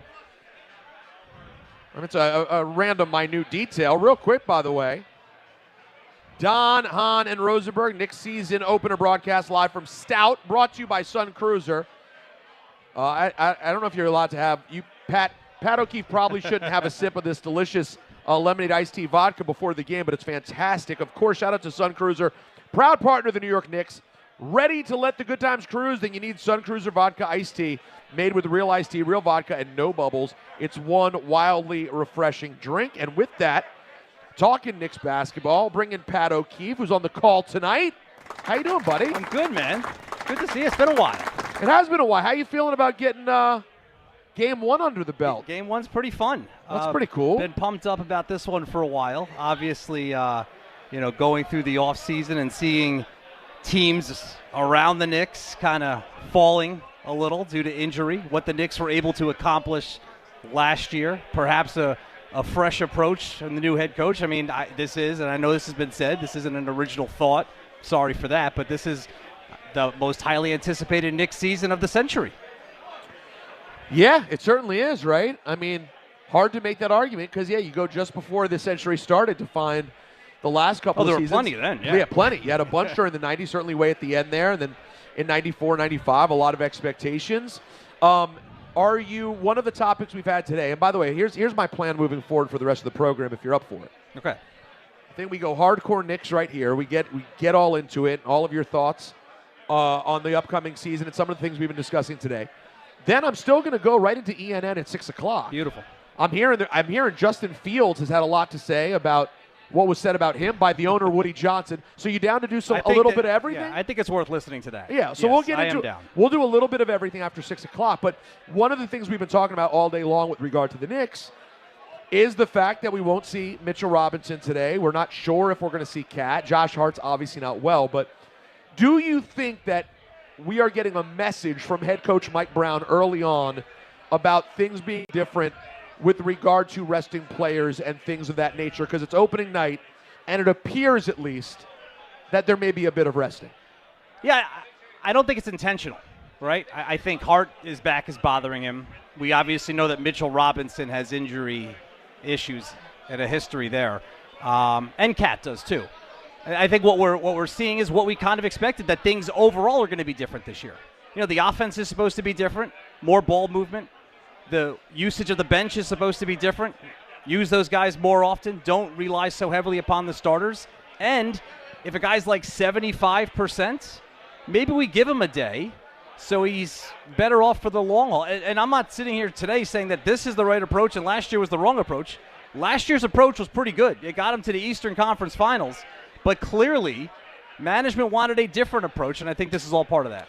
It's funny you say that because, we just had John Starks on, and I think if anyone out there listening or watching us on YouTube was paying attention, you read between the lines, Starks is either just a company man and very much going with what the Knicks are going with, or, how I took it, he seemed to be very on board with this change. He seemed to be very excited about the prospect of maybe some rest, certainly for Brunson, not having to give Brunson 42 minutes a night, whatever it may be, and also the offense, because that offense being different and there being more ball movement combined with the idea of a little bit of rest really affects no one more in both cases than Jalen Brunson, because obviously Brunson plays so much. But also, Pat, I felt like in a lot of those Pacer games in the conference finals that didn't go well, it just felt like is the only play we have. Remember that you and I are close to the same age. Remember we're the exact same age. 46? There you go. Remember the classic Fresh Prince episode when the only play they had was pass the ball to Will? Yes. You remember that? I do. It sort of felt like at times, give the ball to Jalen was kind of everything. And you're like, where are the shots coming from? I don't see where we're going to get the shots from. So do you expect to see sort of potentially an even rejuvenated Jalen Brunson without having to have that much of the load on his back, hopefully, assuming things go to plan? And one of the questions I've heard is that how is he going to adapt to that? I don't think that's an issue at all. Like, is he going to not like having the ball in his hands as much? I don't think that's a problem at all. Will it take some getting used to? Yeah, I do. So maybe we'll see some growing pains in this new system the first couple of months of the regular season. But let's look at the Eastern Conference for what it is, right? The top two teams from the last couple of years, the Pacers and the Celtics, they have key injuries. They've taken a huge step back. It's the Knicks. It's the Cavs. The Knicks do have some wiggle room in the regular season to have some growing pains, to ease off the gas a little bit with the bigger picture in mind. And you're absolutely right. It wasn't just the Pacers series. It was even that Pistons series, which was a rock fight a lot. There were some games where you had four guys kind of standing around and Brunson pounding it at the top of the arc. Now, more often than not, it worked. Sometimes it didn't. But what they want to see and what I would like to see is, more freedom of movement, more ball movement. You have Bridges, who could be a 20-point-a-game scorer. Obviously, Cat is one of the best big man scorers in the NBA. OG Anunoby is coming off his best offensive NBA year. These are all guys that can do it under the right circumstances. And I'm glad you mentioned those names. We haven't talked about them enough today. I think we should be realistic here. If the Knicks are going to win a championship, not just be in the middle of the pack, if they're going to compete and possibly win a championship, it's going to come from OG Anunoby being not only offensively productive, but being available, right? They are a better team. When you talk about a stat backing it up, look at the record when OG is playing for this team. They play exceptionally well. So that's of critical importance. And also, beyond OG Anunoby, Mikal Bridges has to be Mikal Bridges. He left a great taste in our mouth when the season ended because of those stops in the Boston series, and everyone went, oh my God, it was worth trading 19 players for Mikal Bridges. But the fact of the matter is, Pat, during the regular season last year, offensively, he wasn't the player you thought you were going to get. I really think if they're going to compete for a title, Mikal Bridges has to be the guy that he was in Brooklyn. That's a great point. He's the one guy who took a step back, especially offensively last year. There were stretches, but for the most part, his season in totality, he took a step back offensively. And he had brilliant individual moments defensively. Those 2 steals against Boston that you mentioned. He had a block shot at the end of a game against the Nets early in the season. He had one against the Bulls that saved the game in the middle of the season.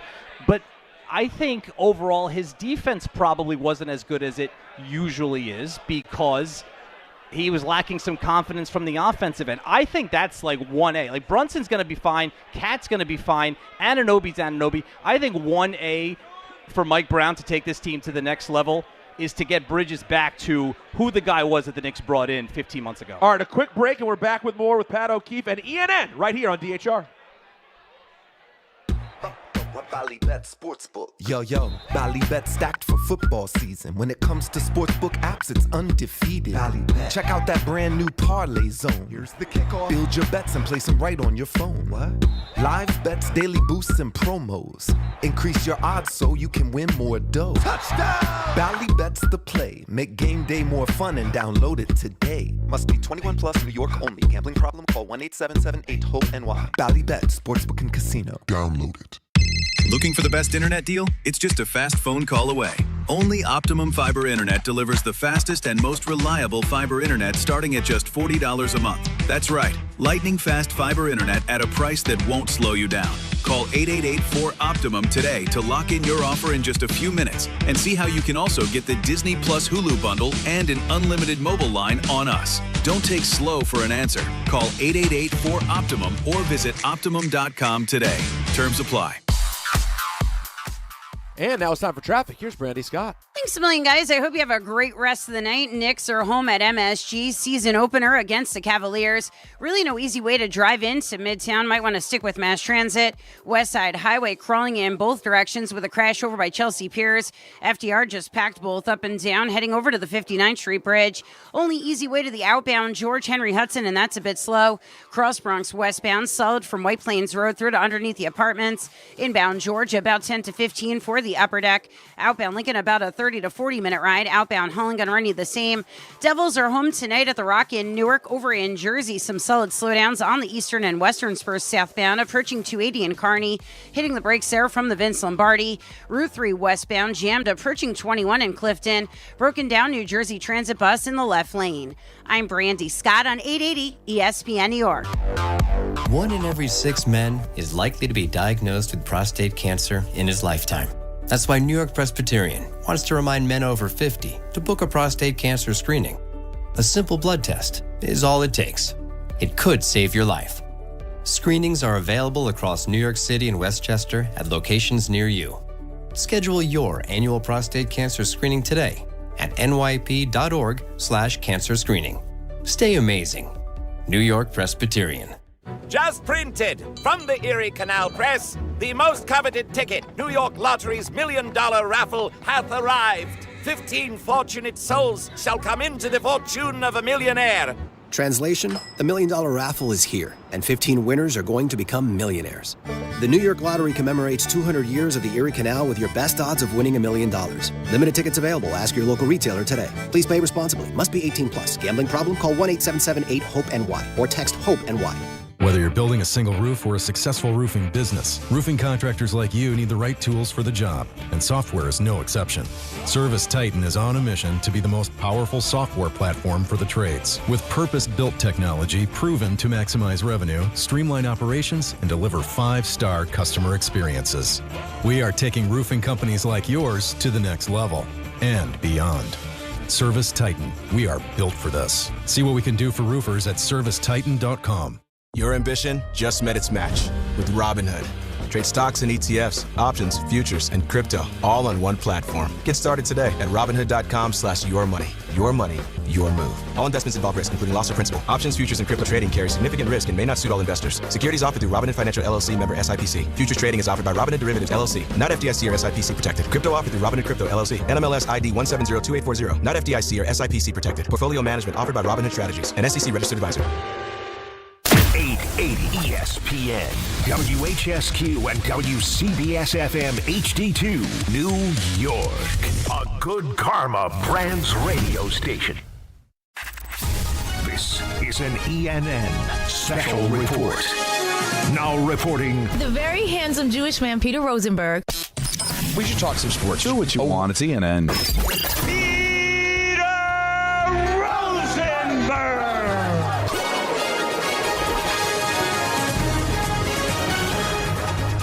Hi, everyone. How are you? Good, grand, wonderful. Welcome to ENN, live from Stout on this. Ray Row.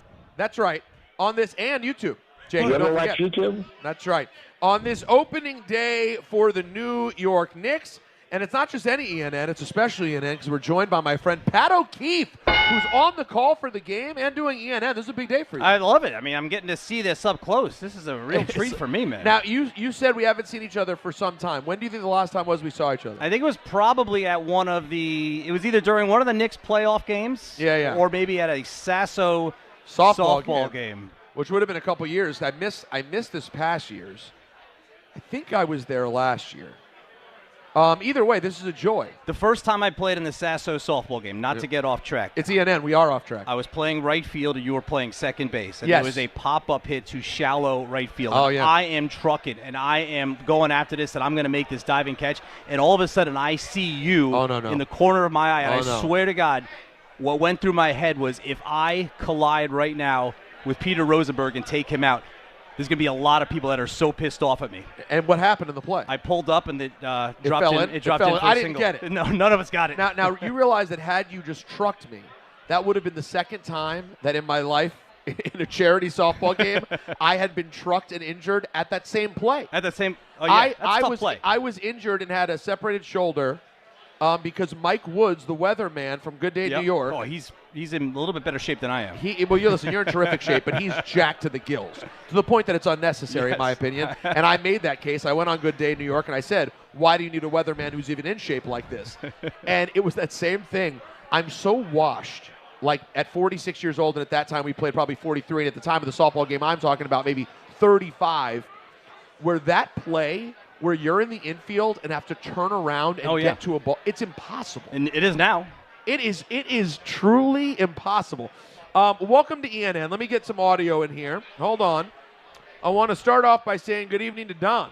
We're load managing, baby. And good evening to Alan. That's probably the most fun you have when you get to pull that thing out. Whoa. And good evening to myself. He left a great taste in our mouth. Oh, and good evening to Pat O'Keefe. He's the son of a pig and cow farmer.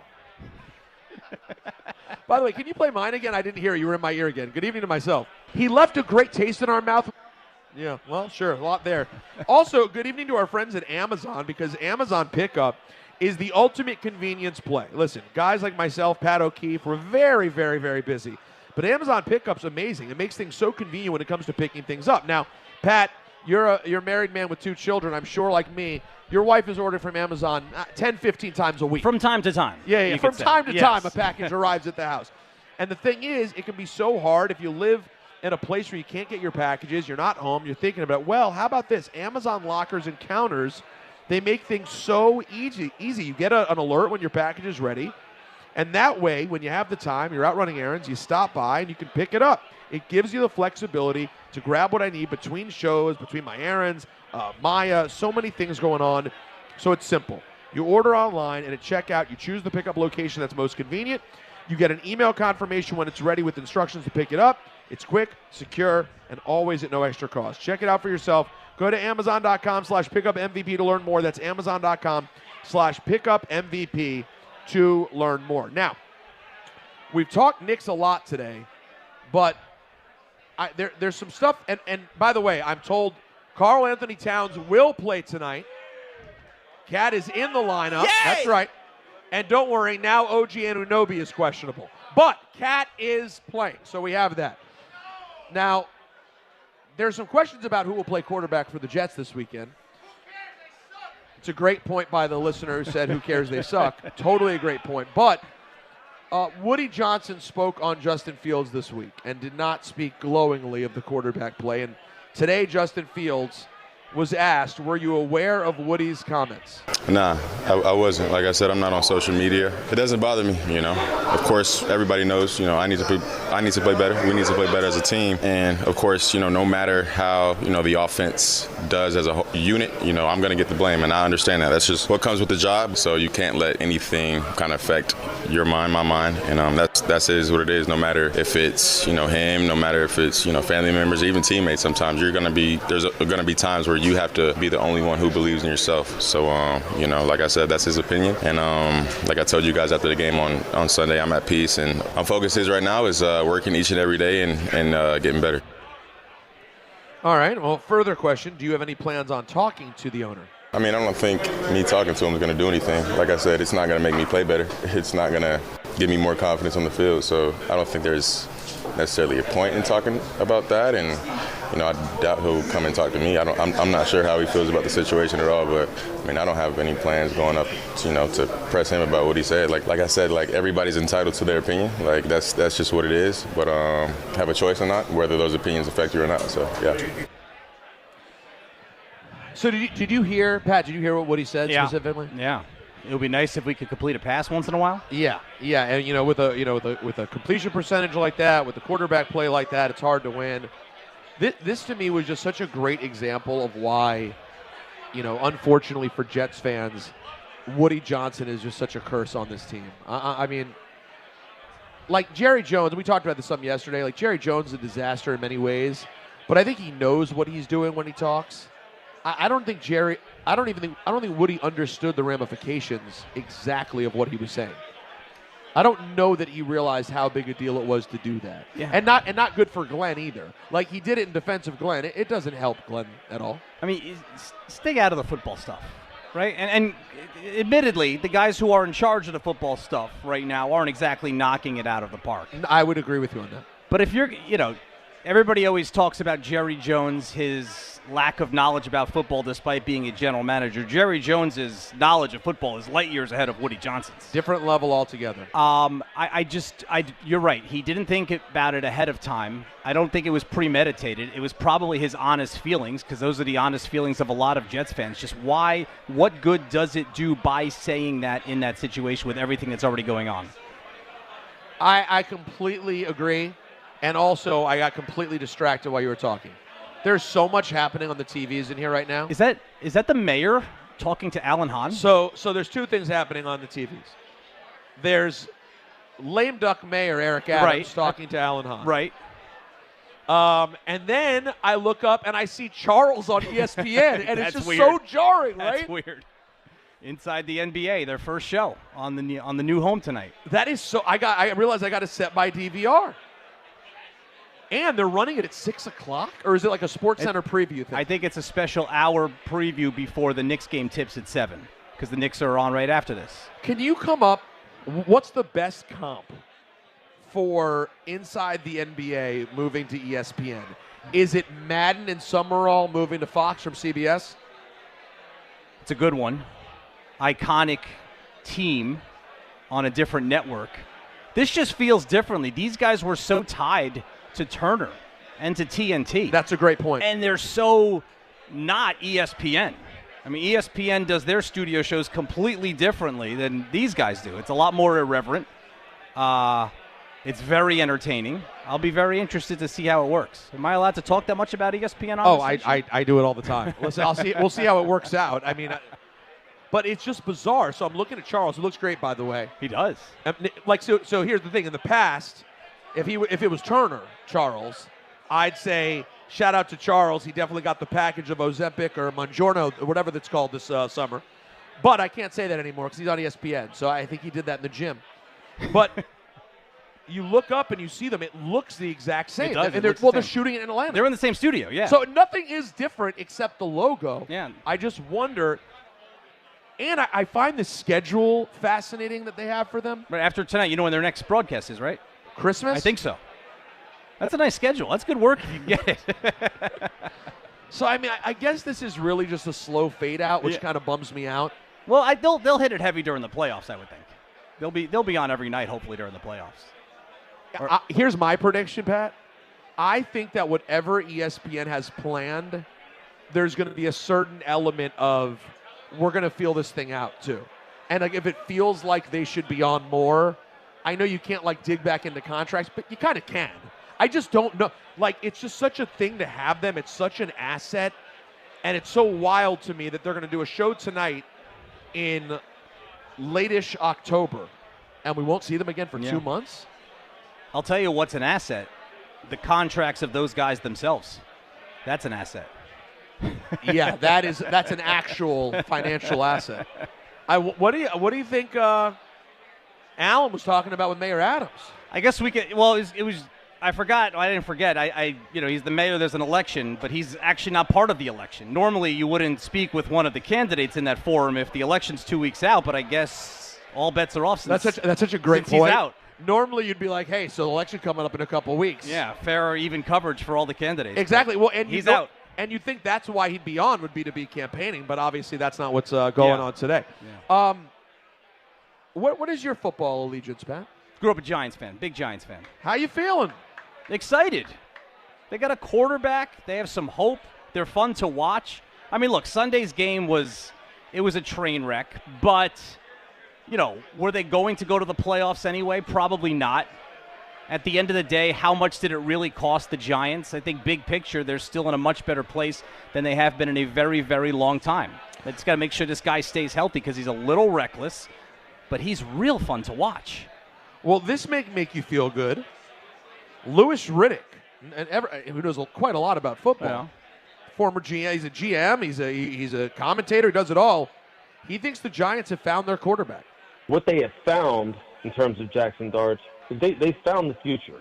There's no question about that. His impact on this football team right now, I think everyone expects there to be some kind of boost, some kind of gain in momentum and confidence when you make a quarterback change. But I don't know if anyone foresaw the football team being able to withstand the losses that they've withstood and still put up the kind of performance they've put up when you're putting in a rookie quarterback the way in which the Giants have. The future is so bright for him. It really is. I'm anxious to see what 2026 looks like for this football team and for him in particular, especially as you continue to build it out and continue to surround him with more and more support. This past week was the week that I really started to buy in. I would say I'm 1 more week away, 1 or 2 weeks away from still making the kind of declarations that are being made. I think it's coming very quickly, that sort of we have the quarterback. I respect it. I've just seen how people think they have their quarterback and then they don't. Mm-hmm. It happens so often in this league. I mean, sometimes people can't make up their mind over 3 years whether they have their quarterback. This has gone really well so far. I thought this past week, interception or not, that was a bad throw, but he shouldn't have been throwing the ball there anyway. That's a bad play call. He just did a few things in that game and showed me some things with his arm that made me think, you might really have the guy. We knew he had the moxie. He does. It was whether can he make the plays. Yeah. And this week I saw him make the plays, and he also impressed Nick Bonitto of the Broncos. He was on Up and Adams with Kay Adams speaking about what he saw from Jackson Dart playing across from him. I have to give him credit. He's a lot better than, we all thought that, he was when we played against him. He was obviously a really good player, coming into the game, but just I feel like his feel for the game and ability to be able to maneuver the pocket and make plays on the run. And we even had a plan for it all week to be able to, have eyes on him and rush him the right way. And he was still able to go around and make plays. So, I was really impressed with him. And, I know, as years goes on, he's going to be a really good player, man. He's definitely going to be something, we're going to have to watch out for in the league. I thought this would be a successful season if at the end of it the Giants felt that they had their quarterback of the future. And that's happened in 4 games. So now you can actually accelerate that timeline and you can, put more on his plate. Yep. And he's going to make the mistakes like he made at the end of that game in Denver. But I think that this is going to be your guy going forward. I thought that would be a win at the end of the year for the franchise if by week 18 you could feel good about this guy. What is it, week 8? And this is your guy. It certainly feels that way. I got to tell you, I'm in a bad way about football right now. Jaden Daniels ruled out for Monday. Already. Which, by the way, was the right thing. I don't think it's very telling of the injury. I think even if they think he just got, and it seemed to say that the MRI did not show anything. So even if it's just a matter of he doesn't feel good, I think dealing with Kansas City probably seems like a lot. But to me, what makes football such an insane game is that 2 weeks ago, with 2 minutes left in the Bears game, I'm pumping my fist being like, we're in first place. We will be tied in record with the Eagles, but we'll be ahead with division record, whatever. Jaden fumbles a snap.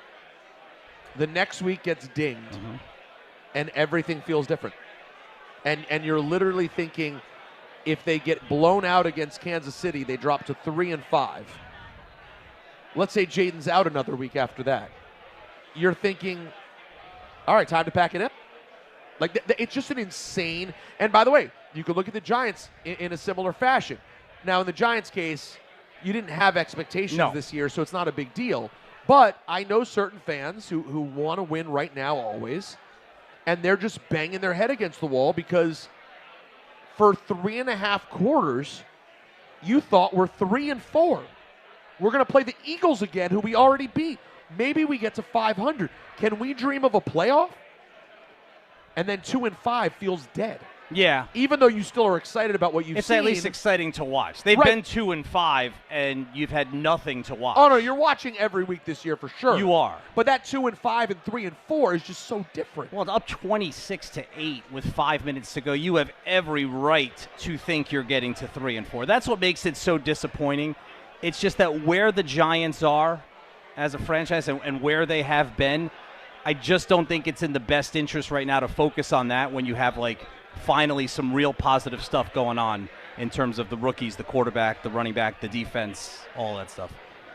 The two worst, I think, in the NFL season, the difference between 2-6 and 3-4, and then the difference between 4-5 and 3-6. Yeah, that's a big one. That's a brutal. 4-5, it's still we have a season. Let's compete. You're like a game out of a playoff spot. 3-6 generally means the season's over. Not always, but basically means that the season's over. We are getting you ready for Knicks basketball. The man you're hearing from right now, Pat O'Keefe, will be on the call right here alongside Monica McNutt, who I just saw on TV, talking to Alan Hahn, and you guys will have the call. Speaking of those New York Knickerbockers, Stephen A. Smith has high expectations for the Knicks this year. Right, Stephen? I know you do. Donovan Mitchell and the Cleveland Cavaliers are obviously a formidable threat. They had their way with the Knicks in the regular season, but I think that they showed who they are in the playoffs. Not to say that would happen again. I think they would be better, but I firmly believe in this New York Knicks team, and it's by default, to be quite honest with you. With Jason Tatum out, with Damian Lillard no longer in Milwaukee, and he's gone and obviously not healthy, with Tyrese Halliburton out for the year in all likelihood as well. I think those are three obstacles that are out of the New York Knicks' way. I think it comes down to Detroit, Cleveland, and the Knicks. And I think the Knicks have what it takes. I think the transition from Mike Brown is going to allow them to use their depth a little bit more. I think that obviously they'll be better offensively. And I think because of that, the New York Knicks will end up going to the NBA Finals. What do you think? It's there for them, to quote Aaron Boone. It's right there for them. You know, the one thing I will caution Knicks fans, they're looking at this. And by that you mean Stephen A. Smith. He's one of them, a prominent one. Last year, obviously, the Knicks, if you take away the two big injuries to Indy and Boston, the Knicks were the last team standing. So people by default are just kind of like anointing them as the front runners in the Eastern Conference. Cleveland was the best regular season team. Cleveland lost to the same team the Knicks lost to in the playoffs. They just lost a round earlier, but in very similar fashion, and Cleveland had significant injuries in that series. I would just caution that it's not just the Knicks to lose. Cleveland is a team that won 64 games last year. They're banged up tonight like the Knicks are, but their fans are feeling the same way the Knicks fans are right now. It's such a great point, and that's what I think is so hard, is that the expectation for the Knicks is always so high. And how much do you want to bet that Cleveland comes in here tonight with that exact, and that's what Kenny Atkinson's talking about. They are coming in with that chip on their shoulder. Like, you realize that everyone's talking about this team? Not us, who won 64 games. Yeah, we happen to lose. We ran out of gas. But you can certainly make a case if you're Cleveland, you're a better basketball team than the Knicks. They didn't lose anyone that would make them think they shouldn't be able to compete with the Knicks. They've owned the Knicks recently at MSG. So that's a lot of motivation for them coming in game one. And if you're the Knicks, obviously now we'll find out. Cat is playing, so that's good news. Mitchell Robinson, Josh Hart are out. OG is questionable. It would be disappointing to lose this game, but then it also makes Friday against Boston. Obviously, I'm never going to call game 2 of an 82-game season must win. But I will say, wouldn't you admit, they lose tonight. You know, whatever ideas Mike Brown has about resting players, I imagine they're throwing everything at beating the Celtics on Friday night should they lose Especially tonight. the version of the Celtics that's coming into the Garden on Friday night. Have you looked, are you doing pre and post on Friday? I'll be doing pre and post. Have you looked at the depth chart of the Celtics? Yeah. It's not sexy. I gotta do a little bit of homework. No, you're gonna have to work on some pronunciation. Learn some of these guys. Hugo Gonzalez. Yeah, there are a few names there that I went. And it's funny, you knew the Celtics were making moves in the offseason, but when you really see on paper who they have, you go, oh, wow, they really did take off this year. Pat, have a wonderful call with Monica. That's coming up at 7 o'clock. Thanks for having me. Who's on my pregame next? Grassa. That's Danny Grassa? All right, we got the big Dog Gra coming up next for pregame. Then Pat O'Keefe and Monica taking over. Stick around. Knicks basketball on the way. Guys, thank you for coming out to Stout. For Don, Hahn, and Rosenberg, we'll see you tomorrow at 3 o'clock. Listen up, football fans. You won't want to miss this. Right now, new Bet365 customers bet $5 and get $200 in bonus bets, win or lose. So you could turn that $200